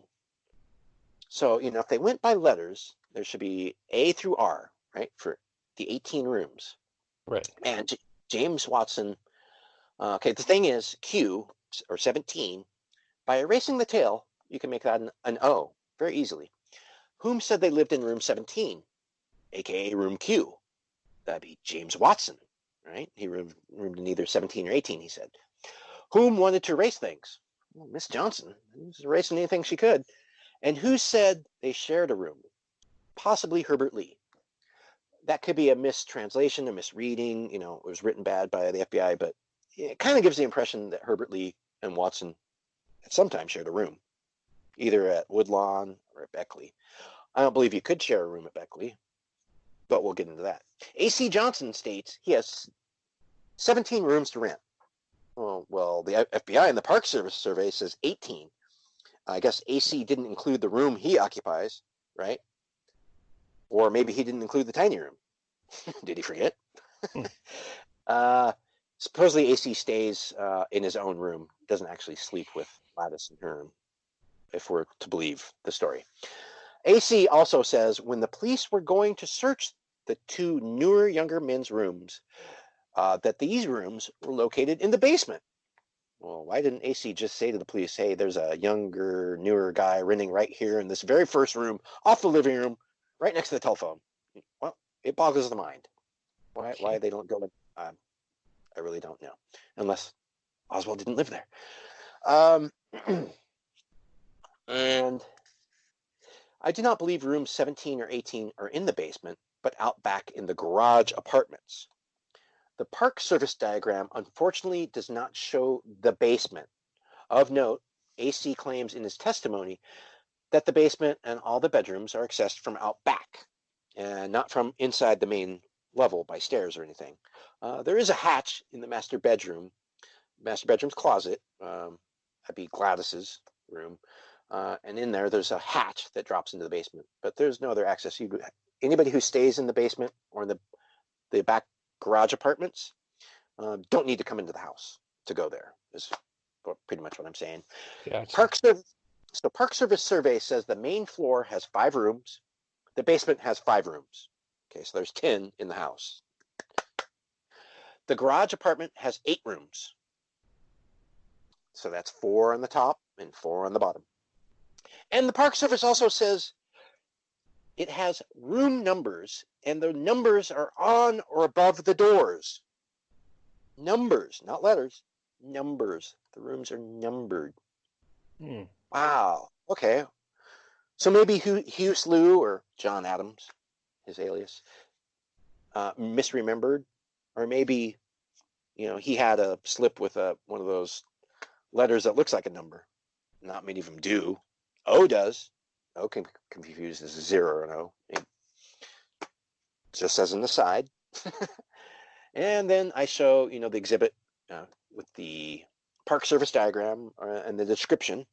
So the Park Service survey interestingly says the tiny room is room number 3, not 0 or O, but number 3. Tiny room is number 3. Okay, Rob, I'd like to do an experiment. Please describe the tiny room, compass style, starting with the south where the double doors open. Right. Okay, go around the clock, west, Okay. north, east. Please describe the tiny room, Rob. Go. Okay, I would say as soon as you go through the door, to the immediate left there is a dresser, and then not too much further than that is a wall, and then the bed is oriented, I don't know which direction, I would guess if it's North Beckley. East and west. Okay, then it would be oriented east to west, right up against the window and the other wall. And then coming back, I think there might be a small closet at the foot of the bed, or a chair, and then a closet. I could be wrong. Anything on the walls? Not that I remember, other than Venetian blinds and curtains. How many windows? I seem to remember 4, maybe. Which wall? That would be on the outer wall, North wall. The north wall, yeah. But no, anything on the no. west? Nothing on the west wall or the east wall? Not that I remember. No windows? No, I think that's towards the inside of the house, right? Correct. Yeah, I don't think there's a window there. No, I could be wrong. Okay, no windows. Okay, okay, great. That sounds exactly like the room's description by Gladys and the FBI. The FBI, in a report about the room, explained how Gladys made the room accessible to them. The FBI, oddly in their description, leave out the east wall or the right side. Gladys, though, does describe the east or right side as a single window with curtains on the east wall. But wait, that isn't neither a wall nor a window, but a connecting door. Did you know Lee Oswald's tiny room had a connecting door, Rob? No, I didn't. Hey, not to make excuses for you, but people paid money, took that damn rooming house tour, stood in that stupid room, and didn't even know what they were looking at, Rob. I believe it. Yeah, that's how stupid people are, man. I'm telling you. Dumb. That's what we're dealing with here. Exhibit 19 shows a picture of Pat Hall going through the chifforobe, or the thing where they got the dresser there. Right. And behind her on that wall is a connecting door. Exhibit 20 is another picture, and there's also a document I show which says which is from the FBI describing the room, and I'll just read the important part. A traverse rod and the same color drapes replaced the lace curtains, which was on the end wall window. Oh, end wall window. Wait a second, what's going on here? So then I show you Exhibit 20. This picture from 1963, Rob, and it shows them. They've rearranged the room, right? Yeah. The bed's on the other end. So the bed's now on the east wall. And what's covering? You tell me. What's covering that connecting door? A drape, a curtain. And curtain rods. Right. Yeah. Interesting. Interestingly, Counselor David Boleyn asks about the walls and windows, asking Mr. A.C. Johnson if the windows are on 1, 2, or 3 walls. AC obligingly replies, 1. Curious question for counsel to care the location of windows in a 5 by 12 foot room. Well, yeah. Well, if you look at that Exhibit 19 picture, Yes. from basically where the bed was supposedly at when Oswald was in there, there is a curtain to the right as well. Let me look at Exhibit 19 again. I gotta scroll up. Yes, so Or is that the doorway? Well, that's the doorway. Now, Okay. they chose to put a curtain. They took off the doors. Now, here's the other thing. They took off the doors, and Okay. they chose to put a curtain across it, which is an odd thing to do, too. I mean, if no one's staying in the room, why you need curtains across? It's that's a weird thing, right? We'll keep scrolling down. That's another place they put curtains. But where else did they put curtains, Rob? Yeah, over There's the only, windows. there's only 4 walls. There's only 4 walls in this room. How many walls did they need curtains on, Rob? One wall. One wall, Rob. Let's keep going. Now we've got curtains on 3 walls. You've got What the hell? there's the curtains on this connecting door, and now they've taken the doors off and they put curtains across there. But let's rearrange the bed. Yeah. Let's keep going. So Arlene claimed. Okay, so who was it? Ball asked about the windows, but not about this connecting door in that room. Why not? Why didn't he ask about this connecting door? So Arlene supposedly shares the next room, right? Arlene claimed that her room was separated by a thin wall from Oswald's. Well, not if Mr. Lee was living in that tiny room, as that room connects via a tiny door. The next room is connected. There's no wall between there. It seems kind of weird that Arlene even says this. That room connects via a door to the next room. Not a wall at all. Not a window either, but a connecting door. Now we are told. Now we're told it's spanned by a drapery. The east wall is similarly spanned by a floor-length drapery of the same material, and that's in that FBI document. And let me ask, whom said they shared a room? Only one tenant. That was Herbert Lee. Was this the double or shared rooms and not really a full room unless the door was open or you rented both of them? So it wasn't really shared at all. Kind of interesting. Makes you think.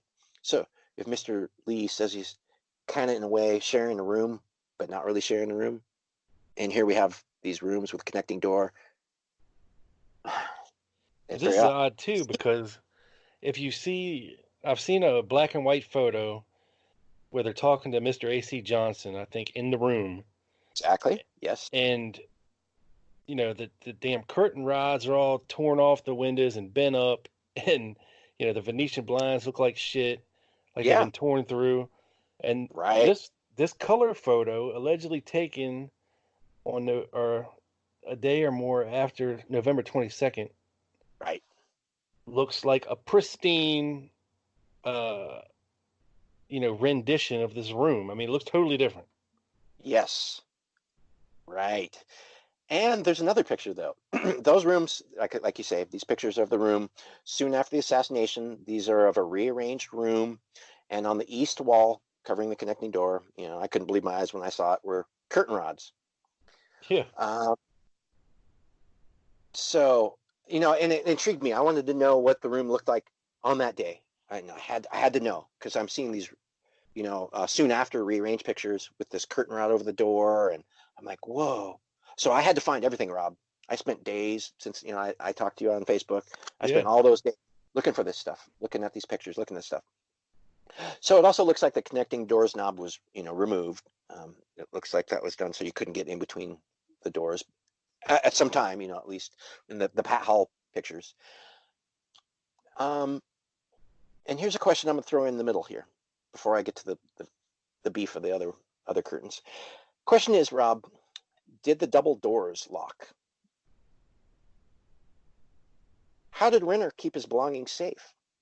Could anyone open the double doors and enter the tiny room without a key? Did the tiny room's double doors actually lock, Rob? Would Oswald rent an unlockable room that he's going to keep a pistol and a holster and all his communist literature and all his important stuff in? You're going to keep that in an unlocked room? Would you think that, Rob?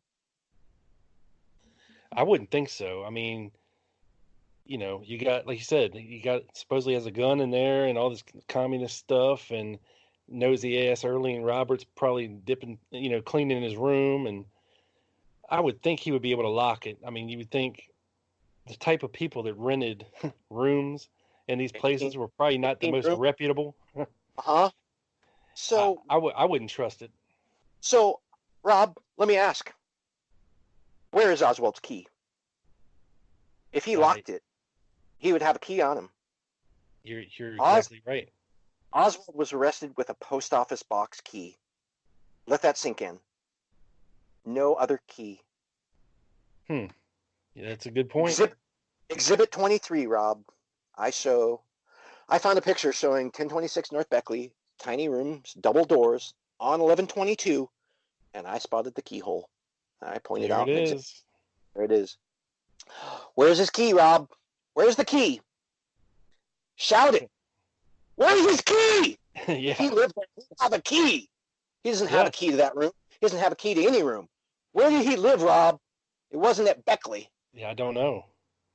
I did come across a Weisberg document, like typed up notes, and they mentioned 1026 Beckley during a diatribe on Melanson. I bet Buell Frazier knows. Uh-huh. Yeah, he's living at Ruth's house. That's where he's living. He notes a partition being put up to make an apartment out of a room. Okay, quote, I note that he refers to the half of the original room in the rooming house at 1026 North Beckley, Dallas. A room was partitioned to make 2 rooms of it for renting as an apartment. Well, a partition was put up in the rear addition. So if you look at the diagram and you look at what the Park Service description is, you can see where the partition was and where it was made into 2 rooms. But it's hard to say exactly what Weisberg was commenting on. And obviously nothing is mentioned about a connecting door. Right. I'd like you to scroll to Exhibit 24. Room's west wall. A curtain. Or no curtain. Look at the pictures, Rob. Frozen in time. There's a curtain on a wall that has no window, no door. No reason for a curtain there. Yet they put a curtain there. What's going on, Rob? You see Gladys Johnson standing in front of that wall with no curtain, then all of a sudden, bam, whoop, they put up a curtain there. Yeah, what the hell? Well, they took down a curtain. Well, something's going up here. Something's going down here.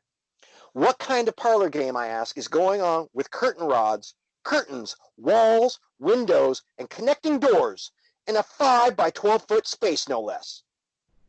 That's 4 walls. Now we've got 4 curtains going around this room.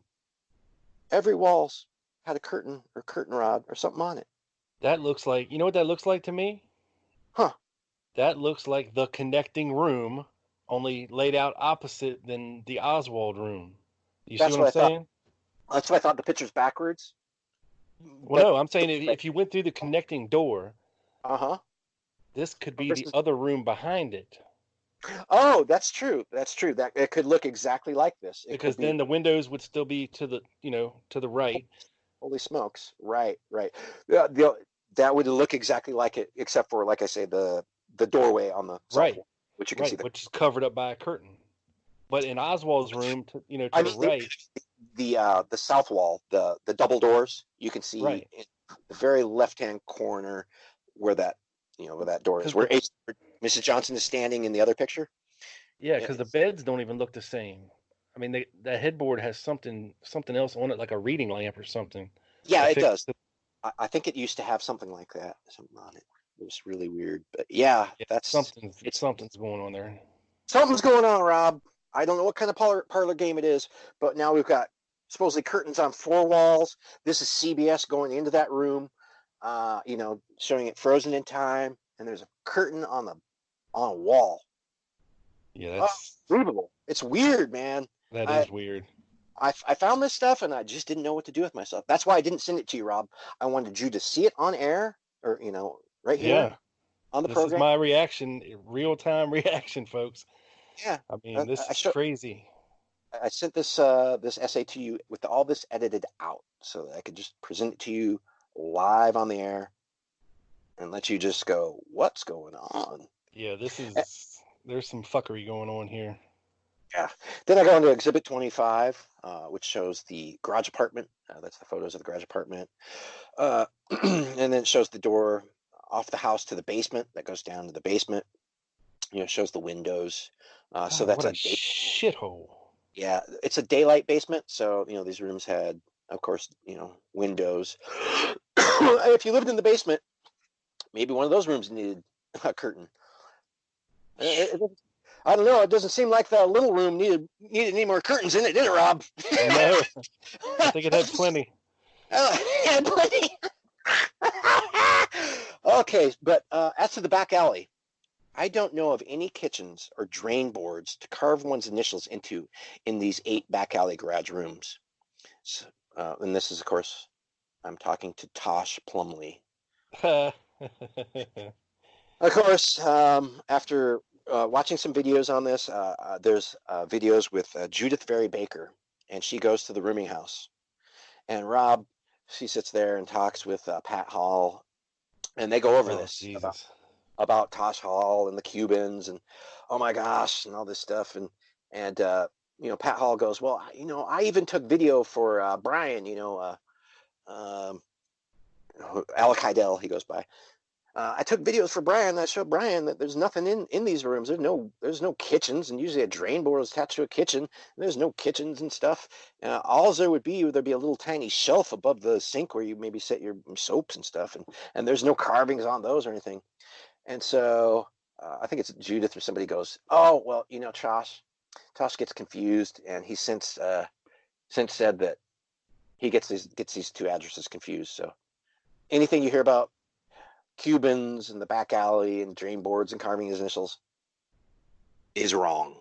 And Tosh admits it. Okay, so there's 4 rooms, a little tiny hallway between those, and a bathroom at the end. In these garage apartments, upstairs and downstairs, 4 up, 4 down. So, like I say, I don't buy any of the stories anymore about the stuff about Beckley. I just don't think Oswald lived there. He wasn't watching any Cubans. I don't think any Cubans living in the back alley.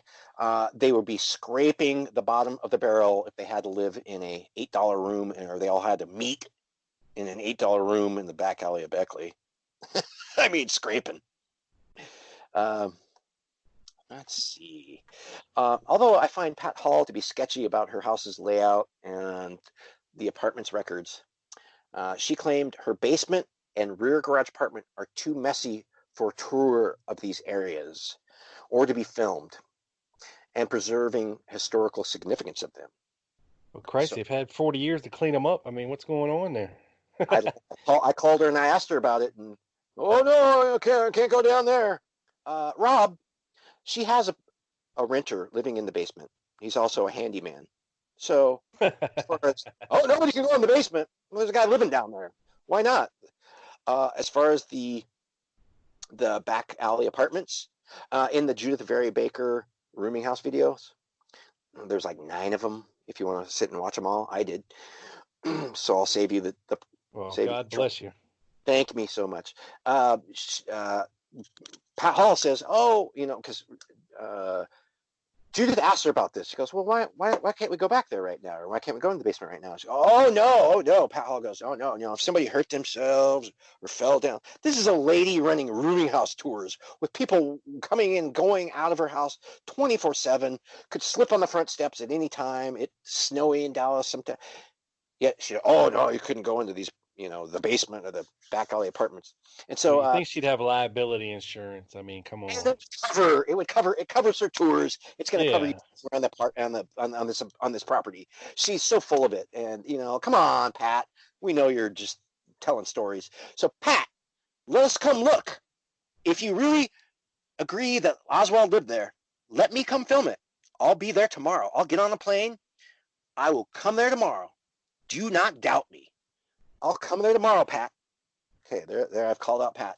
Okay, so in fact, the only access for filming was for JFK the movie. And basically, they only filmed the living room and the tiny room. They got Jack, too. CBS got that in 1964 for its special report. They filmed the same damn thing. So basically, nobody's been able to film this stuff. And this is really bad. That's really bad for history, for prosperity, especially for your tour. But for $500,000, Rob, you could own this $65,000 house and maybe over 30 years worth of guest registers that are supposedly in the basement as a bonus. But I highly doubt that she'd let those stay with it. So why would the family not sell the guest register with a signature of the assassin, but yet try to sell instead a slip of paper or do very confined tours to try and make some income? Seems this guest register would fetch a small fortune. If you've looked at some of the stuff that have been sold at auction houses, how much did that ring go for? That ring that probably isn't Oswald's, but Marina's ring. Yeah. How much did that go for? Man, they just want... I don't know, man. I would sell that in an instant, but no. It's down in the basement with 30 years of other records. Nope. That's a very good point. So now the chance we'll see these registers, Rob, and the receipt book kept in the... So it's a shame the search warrant did not specify specifically guest register as an item to be secured. But I think now we know why. Item 6, I list basically as bullet points that what's missing. So missing are 1, police racing to 602 or 4 or 5 Elsbeth to search it. 2, the second Beckley search warrant for Saturday. If you've seen it or can find it, please let us know. 3, the guest register, or even a copy of the guest register. 4, the receipt booklet. 5, a description of Harvey Lee Oswald, complete with Marine Corps ring and silver bracelet saying Lee on it. 6, the rent receipts, 6 of them, for Lee's hard-earned $8 a week. If he really lived there, he would have them, and they would have turned up in his possessions with his fingerprints on them. 7. That's a good point. 7, Gladys states Lee moves in with a sea bag, a Marine Corps type duffel bag. And I ask, with what? The name Oswald printed on it in military stencils? This supposedly while asking for a room as Mr. Lee? Ridiculous. Worse yet, he comes back with the sea bag, and he stays there with the bag marked Oswald for 6 weeks. And yet they're clueless when police arrive and come looking for an Oswald. This sea bag, Rob, eventually disappears from the record and is not photographed with either Beckley or Irving items at the DPD headquarters. Damn, that's weird, Rob. You would expect, with the cornucopia of evidence that these sea bags provided the cops, that those sea bags would have been paramount evidentiary value. Not so, it seems. Well, yeah, and they could have put his shit in the sea bag and took it to the headquarters instead of a pillowcase. Huh. Yeah, you would think. Yeah. I have a memo, an FBI memo, Jevons to Conrad, showing C-261, the sea bag, and the Valpak suitcase were returned to the FBI lab on 4/20/1964. Robert Oswald had Lee's sea bag from the Marines while Lee was in Russia, per Marguerite, and then this return of these items to the FBI. Other than that, it's pretty much a vanishing act for the sea bags. So after they go to the FBI, we don't get pictures. I can't even find C-261. This stuff disappears. Interestingly, Greg Parker noted, Herbert Lee was a Navy veteran, and he too would likely have a sea bag, although with Lee stenciled on it. Boom. Very interesting. Bam! We got him! He's nailed. Of note, there are no commission exhibits, but pictures from C-259, CE-259 to 269 and I show that.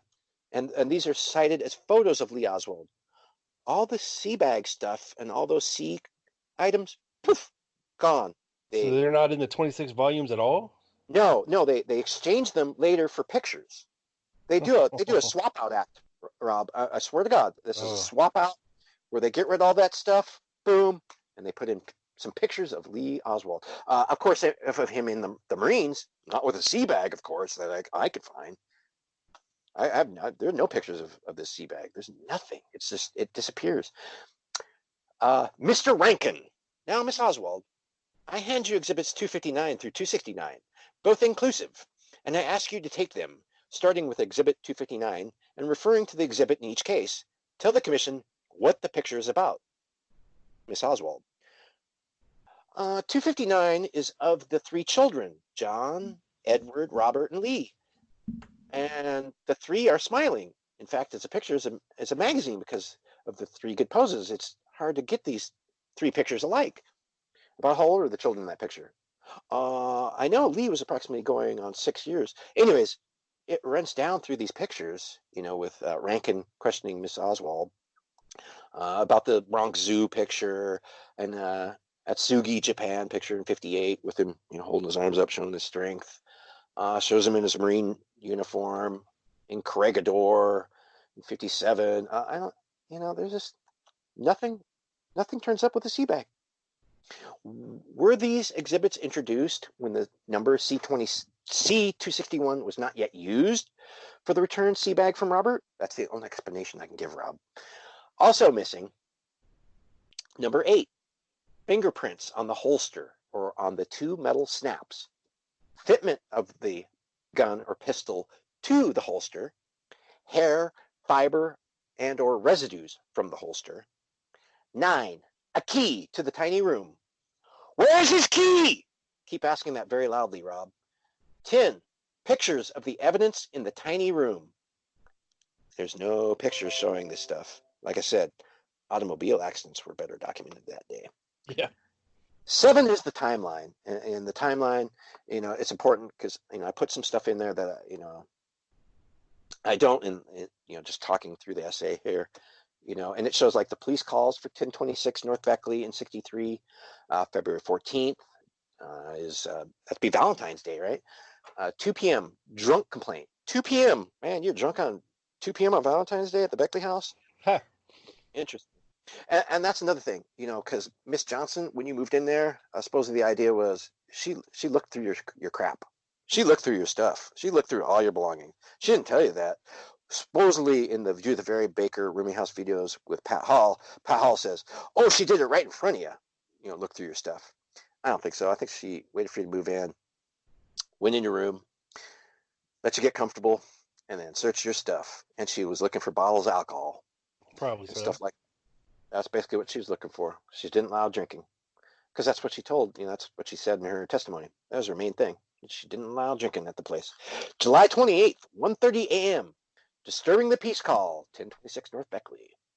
September 23rd, 6 p.m., auto theft concerning a Renault parked at the Gulf Station across from the rooming house. That's a whole nother area, Rob, that Renault auto and the park behind the Gulf Station or the Mobile Station or the Humble Oil Station, whatever it kept turning into. Right. Whatever you want to call that station. There was a car parked there. And it's September 23. All these things are all before Oswald could have been there, right? Then in September, October on the timeline, of course, Herbert Lee supposedly rents a room, so he says. October 3rd, a Thursday, Oswald stays at the YMCA, gives address as Toro, California. Of course, that's so he can get a serviceman discount or whatever with the YMCA. October 4th, 5th, and 6th, Oswald spends a weekend at Ruth's house per Ruth. October 7th, Monday, Oswald was out hunting for apartments, moves into the Bledsoe house at 621 North Marsalis. October 12th, Saturday morning, Miss Bledsoe kicks out Harvey Oswald. October 12th, Saturday evening, Columbus Day. This is Columbus Day. Oswald supposedly gives Ruth the Bledsoe rooming house number that he's just moved out of. October 14th, Monday, Mr. Lee moves into 1026 North Beckley.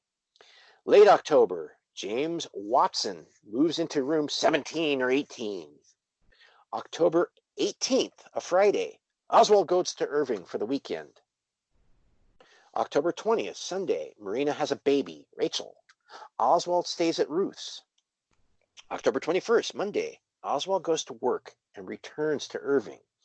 October 22nd, Tuesday, Oswald goes to work, does not return to Irving. November 1st, Friday, Herbert Leon Lee said he and his workmate, James Watson, moved out of the Beckley apartments. George Bowie has a card with this date, November 1st, written on it, and Lee's address as 602 Elsbeth. George claims this was given to him, secondhand info. But how is an exact date and exact address secondhand info? I don't understand that. And who gave it to him secondhand? That just seems really weird. And who is George Bowie? His friend, white Russian friend. Okay. Helped out the Oswalds. Gotcha. Had money, had a car. Also, remember November 1st is when he gets the new P.O. box. Lee rents a new P.O. box, November 1st. Usually when I move or I do stuff like that, when I move somewhere, I'll go rent a P.O. box just so my mail goes there. I can have it transferred anytime to my new place once I move in. That's usually why you're in a new P.O. box, especially when he's already got a P.O. box. November 5th, Tuesday, Ruth gives Agent Hosty the Beckley phone number.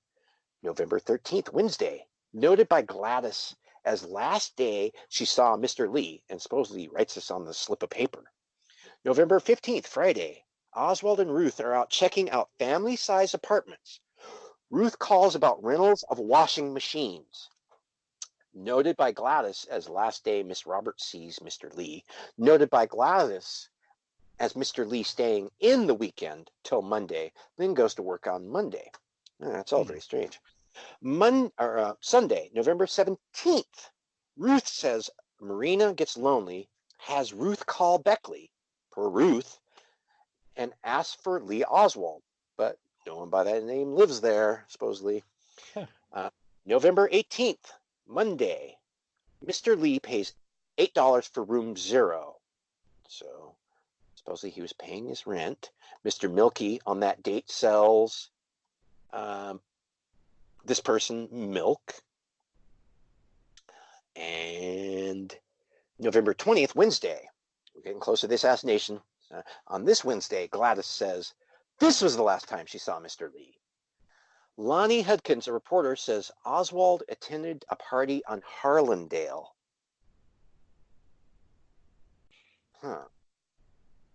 So this Wednesday, when Gladys last supposedly sees her roomer, and supposedly there's a party on Harlandale of Cubans that this reporter, Lonnie Hudkins, says that he sees this guy Oswald going to. Or a person that looks like Oswald. Very interesting. November 22nd, Friday, Assassination Day. 1 p.m., Arlene Roberts supposedly sees Mr. Lee run inside 2026 North Beckley rooming house to get a jacket. 1:03 p.m., Mr. Lee exits and waits by a bus stop.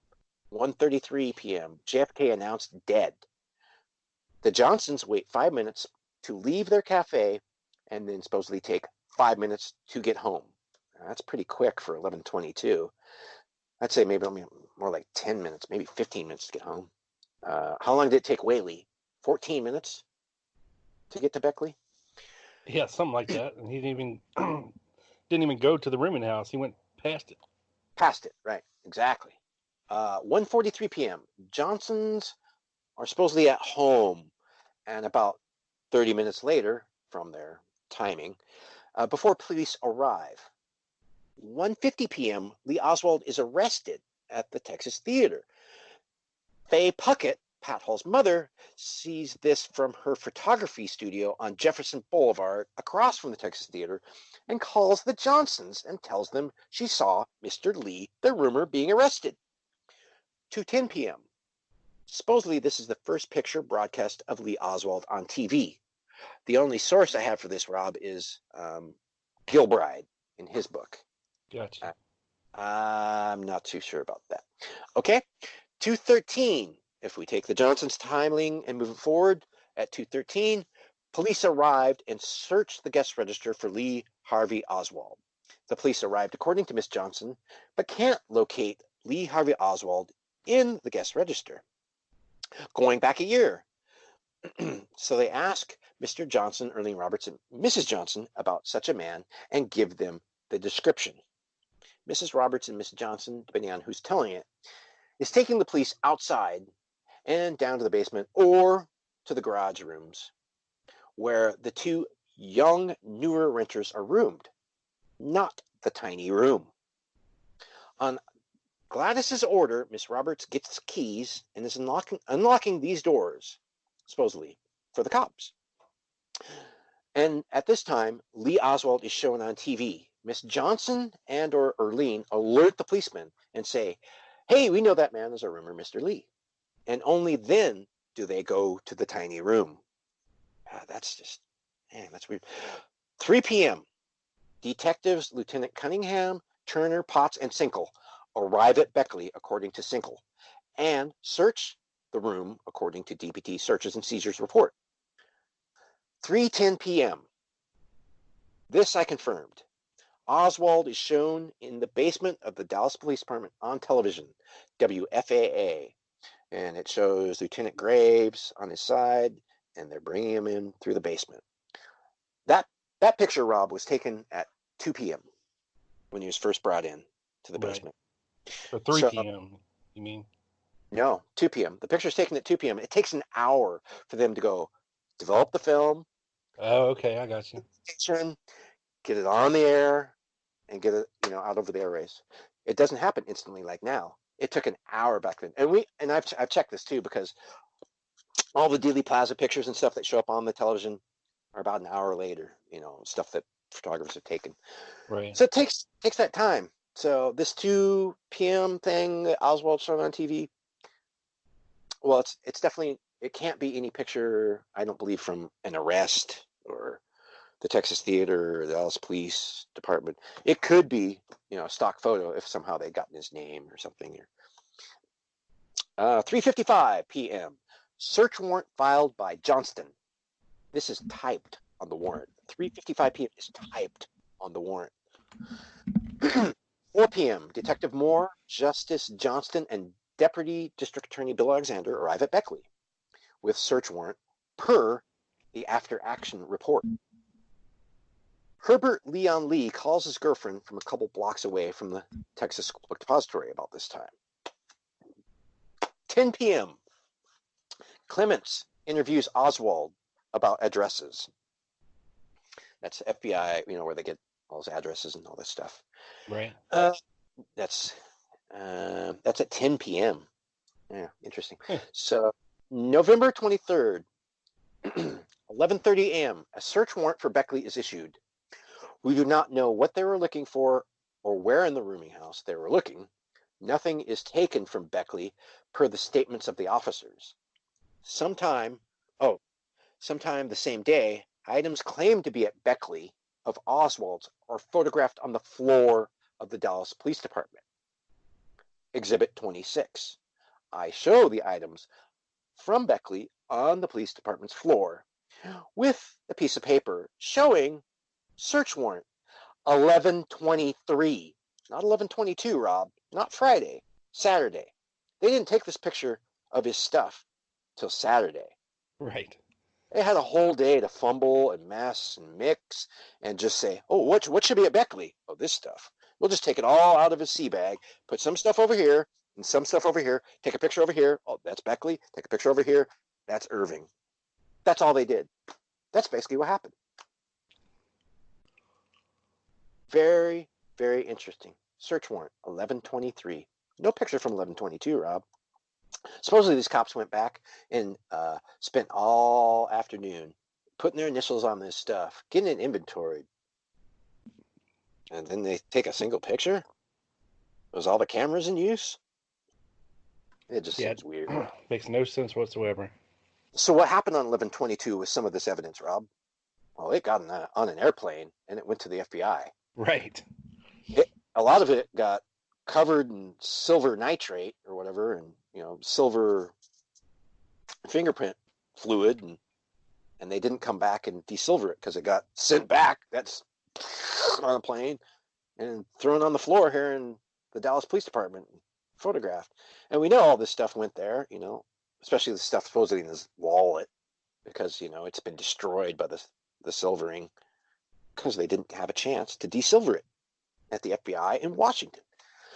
But hey, that's pretty much the tale. And like I say, ask these morons on Facebook, on the internet, where's Lee Harvey Oswald's key to his rooming house?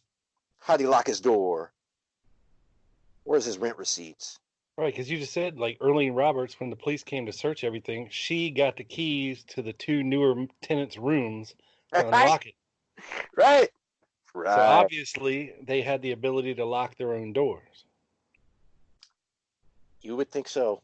I wouldn't stay in a rooming house without a lock on the door.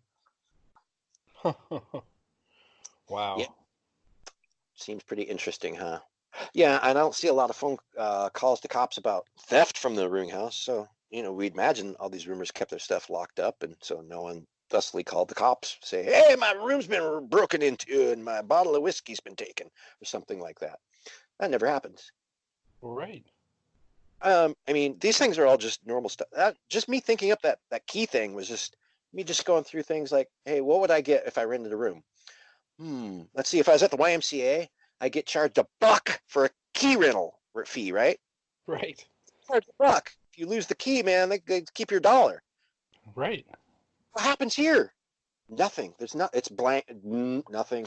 We know nothing about any keys, or it just seems so weird. I mean, it's just common sense stuff, Rob. I went through and I was like, Lee didn't live there. They're lying.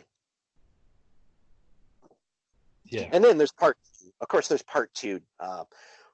Oh boy, part 2 that goes into David Miller and the green and white station wagon. That's for another day, another time, another hour, another 2 hours, another 3 hours. Yeah, that, and we didn't even touch on like Jack Cody, who was supposedly staying at the rooming house, and all his ties to the Dallas police, and then if you go down the rabbit hole, I mean, like you say, if it's the guy related to what was the guy's name that Jack Ruby bought his pistol from? Cody, signed for it and said, hey, I'll vouch for you. And so Cody's the one. If we assume that this is the same Jack Cody, which you can go on ROKC and look at all the sporting stuff we've gone into, flip-flopping either way. Is it the same Jack Cody who got Ruby his pistol? Where did he live? All that kind of stuff. So you can go on there and track all that stuff down. Like I said, this was just basically to show all the things about the rooming house and the Beckley bunch. There's so much you can go into, and I'm sure, like I say, once Bart goes through all the extra notes and things that he has, there's some stuff on addresses and things in there. So we'll see what new Bart comes out with. Yeah, I think it's great that all this stuff is coming out now. I mean, it should have came out a long time ago, but I think it's great that we're still getting new stuff now that maybe, a lot of this stuff came from, damn it. Who's the researcher he got a lot of these files from? Weisberg, or no, Malcolm Blunt. Malcolm Blunt.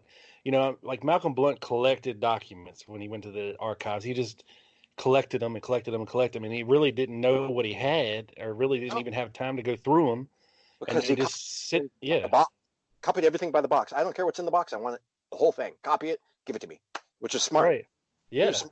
He didn't go just look for, I need item 2 in section 3. He said, copy the whole damn box and give it to me. That's how we got this stuff. That's how we got this stuff, because you might not have been able to find item 2, section 4, 30. They might not have even been able to list it. So you could. don't even know specifically what you're looking for. Yeah, You know, exactly.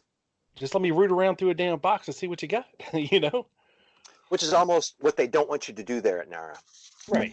And when you talk to a lot of people, one of our people at ROKC spent some time there, and he never wants to go back there. He never wants to go back there. Yeah, I I've mean, heard it's a nightmare. he only goes there for us because it's important. I Yeah, mean, man, you would never want to go there and spend your time there, man. It's horrible, and the runaround and things they do to you. Yeah, it's ridiculous. These are all your property, man. That's all your property there at NARA, supposedly. yeah, but it's cool now. You know, the people have time to actually go through this stuff and connect some of the dots that maybe somebody else didn't see at the time or that didn't Right, know about at the time, but now we do. And we can collaborate all this stuff together and form somewhat of a cohesive narrative that makes sense. right. And I hope this makes perfect sense, at least as far as Beckley and what was going on there, what they're trying to accomplish, trying to railroad him for Tippett.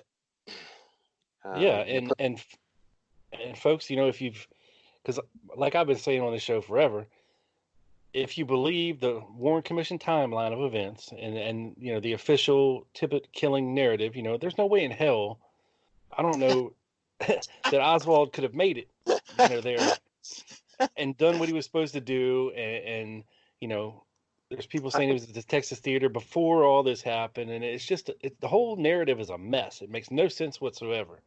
I think we covered most of that in one of my other episodes with you. That was the public transportation getaway, Yes, which is yes, quite comical.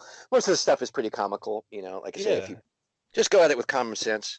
Yeah, where's And the when you guy's when you key? couple it with like the second floor luncheon encounter, prayer man, the notes that said he was out front watching the presidential parade, and the getaway to North Beckley, all this stuff seems to be fabricated to implicate one person and one person only. An innocent family man who had a job. Wow. You Right. know, it goes against everything they're trying to tell you. He's a loner. He's out of work. He's a suicidal maniac. Man, this is nothing like that. Nothing at Right. all. We actually go through and you study actually what they're trying to accomplish with this rooming house stuff and trying to, pin stuff on him, like this jumping in and he's fidgety and he doesn't talk to anybody and oh my God. It's like the weirdest sounding guy in the world. Well, it's either Floyd de Graffenried or Herbert Lee. you know, Yeah. I mean, that's not like Oswald at all. Oswald, he would talk to anybody basically. If you came up and started talking about communism or something, he's going to have a conversation with you. You're not right. going to run back in his room or something. That's Yeah. I just mean, silly. we've debunked that he's not this terrible loner. I mean, look at all the pictures we have him as in Russia with all surrounded by friends and hanging out with friends. Man, Ernest T. DeVetz still wrote him in the U.S. Still kept friends with him. I mean, these Right. people still wrote him. I mean, that's not some kind of loner. No. I mean, this stuff is just all garbage. And we could find out where he lived, and I think it was, if you look at Ruth and the stories she's trying to tell and how she's implicating him, with getting him the job, putting him on that route, then trying to put him in these rooming houses. I think those numbers are probably her, trying to, call and find rooms and get him into these rooms. I think she's totally controlling his life. She's one of the people, who's definitely responsible for steering Oswald around, even though I don't think you could steer Oswald. she did a good job. Yeah. I mean, I think just from what I've been reading and about how the government would have treated someone like Marina Oswald coming back to the United States married to a defector. Right. They weren't stupid. They know that 98% of these women are spies basically. Yeah. um they're sicked on these defectors to seduce them or get information out of them. Maybe they fell in love, who knows. you know but the point of it is, Marina Oswald had met Robert Webster Yes. and another American defector before Webster and Oswald. And in a country that big back then, what are the chances that one poor little pharmacy student would have met three American defectors? Okay. And who was this pharmacy student's pen pal? Right. Ruth Payne. They never bring this up. Ruth Payne was sending these letters over, right, for friends. Right. And they went to Marina. That's how they knew each other. Not from some party in Dallas that they went to. That's all a complete lie. They knew each other. They knew each Right. other through the Friends writing program. Yeah, I'm So- saying our government would have wanted someone to keep an eye Yes. on the Oswalds, in particular Marina, and Lee, of course, by extension, because he defected to the Soviet Union. But Right. that's where you get George de Mohrenschildt, and then when he's out of the way, here comes Ruth Payne. Right. And you got Hosty checking up on him too. Oh yeah. And Hosty's got all this information supposedly then. Host, like I Right. say, if Hosty had the number, he'd have the address, he'd know where he worked, he'd know where he lived, he could go talk to him at any time. Yeah, they were watching their mail. I mean, they were doing all this stuff. Sure, letter opening, that was a big thing.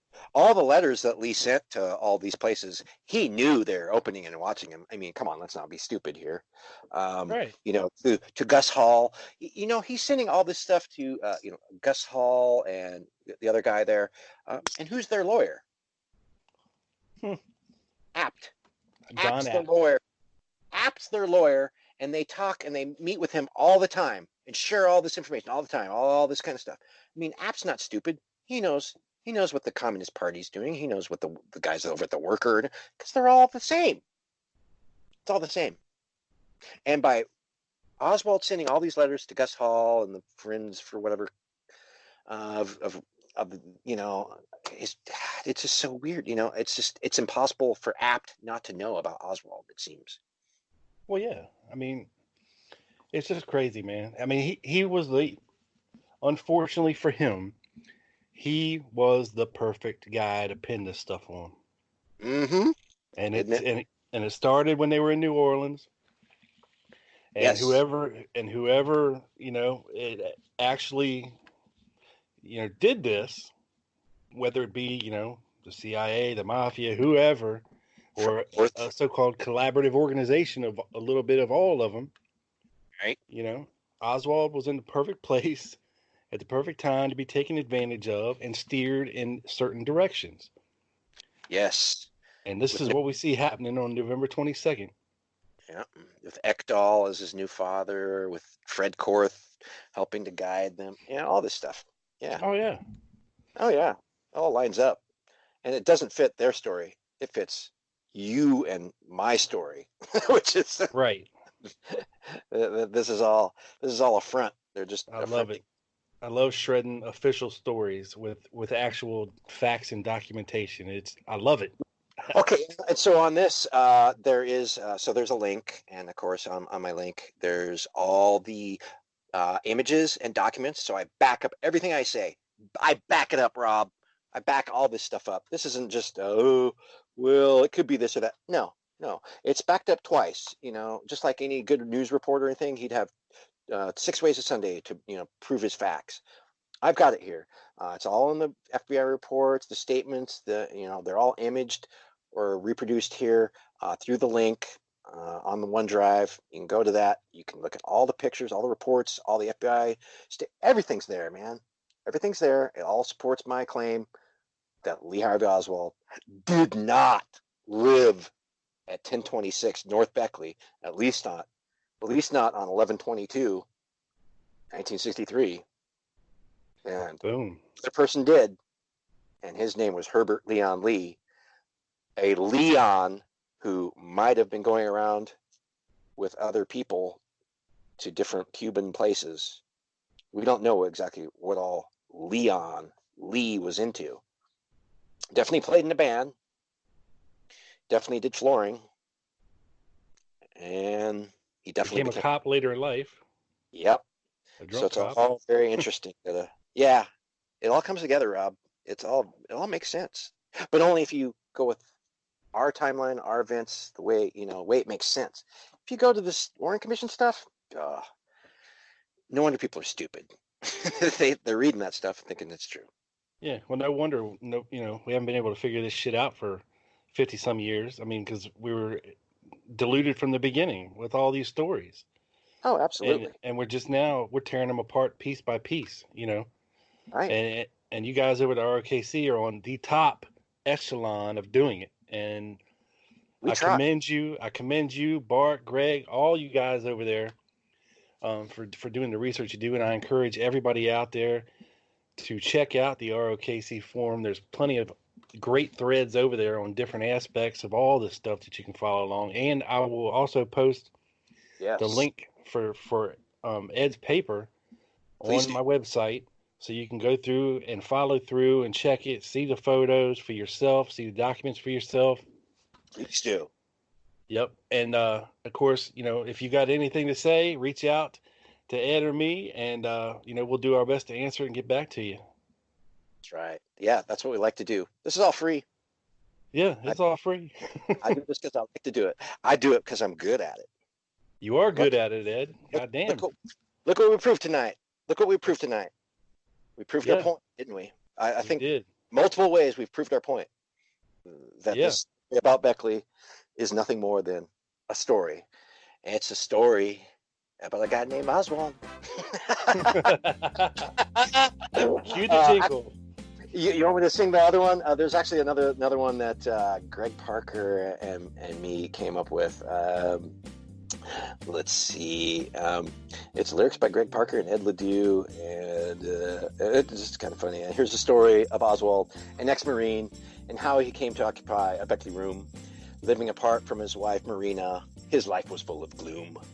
It's the story of a man named Mr. Lee, who was rooming with 3 boys of his own, oldest George, middle James, and youngest Herbert. They were all alone. Till one day Herbert moved into Beckley with a bunch of men tended by Maid Erling Roberts, biggest Hugh, middle Roy, and don't forget little Floyd. That's Floyd DeGraff and Reed. Floyd DeGraff and Reed. All inside this 18-bedroom rambler, 2-bath Dallas suburban house. Not allowed were liquor, weapons, or Negroes. It was usually quiet as a mouse. All of these men knew Oswald as O.H. Lee, paying $8 for 6 weeks, while sharing bathrooms and phones, you see, trying for pop music stardom. Its fame Herbert seeks. Now this group somehow formed a family, and it's more than just a hunch that this was the way they became the Beckley Bunch. Don't lose your lunch. That's the way they became the Beckley Bunch. Thank you. That's beautiful. Thank you, everybody. Ed, thank you so much for coming on the show. Hang out for me for just a second. Sure. Folks, like I said, head over to the Reopen Kennedy Case forum. Check out all this stuff. I thank you to Ed for coming back on the show. And follow me on Twitter at TheLoneGunman7. You will be updated on everything that I put out. You can also check out tlgpodcast.blogspot.com. That's where I'll be posting the link to Ed's paper. That's it for this week, folks. Thanks for tuning in. Catch you next time. Peace.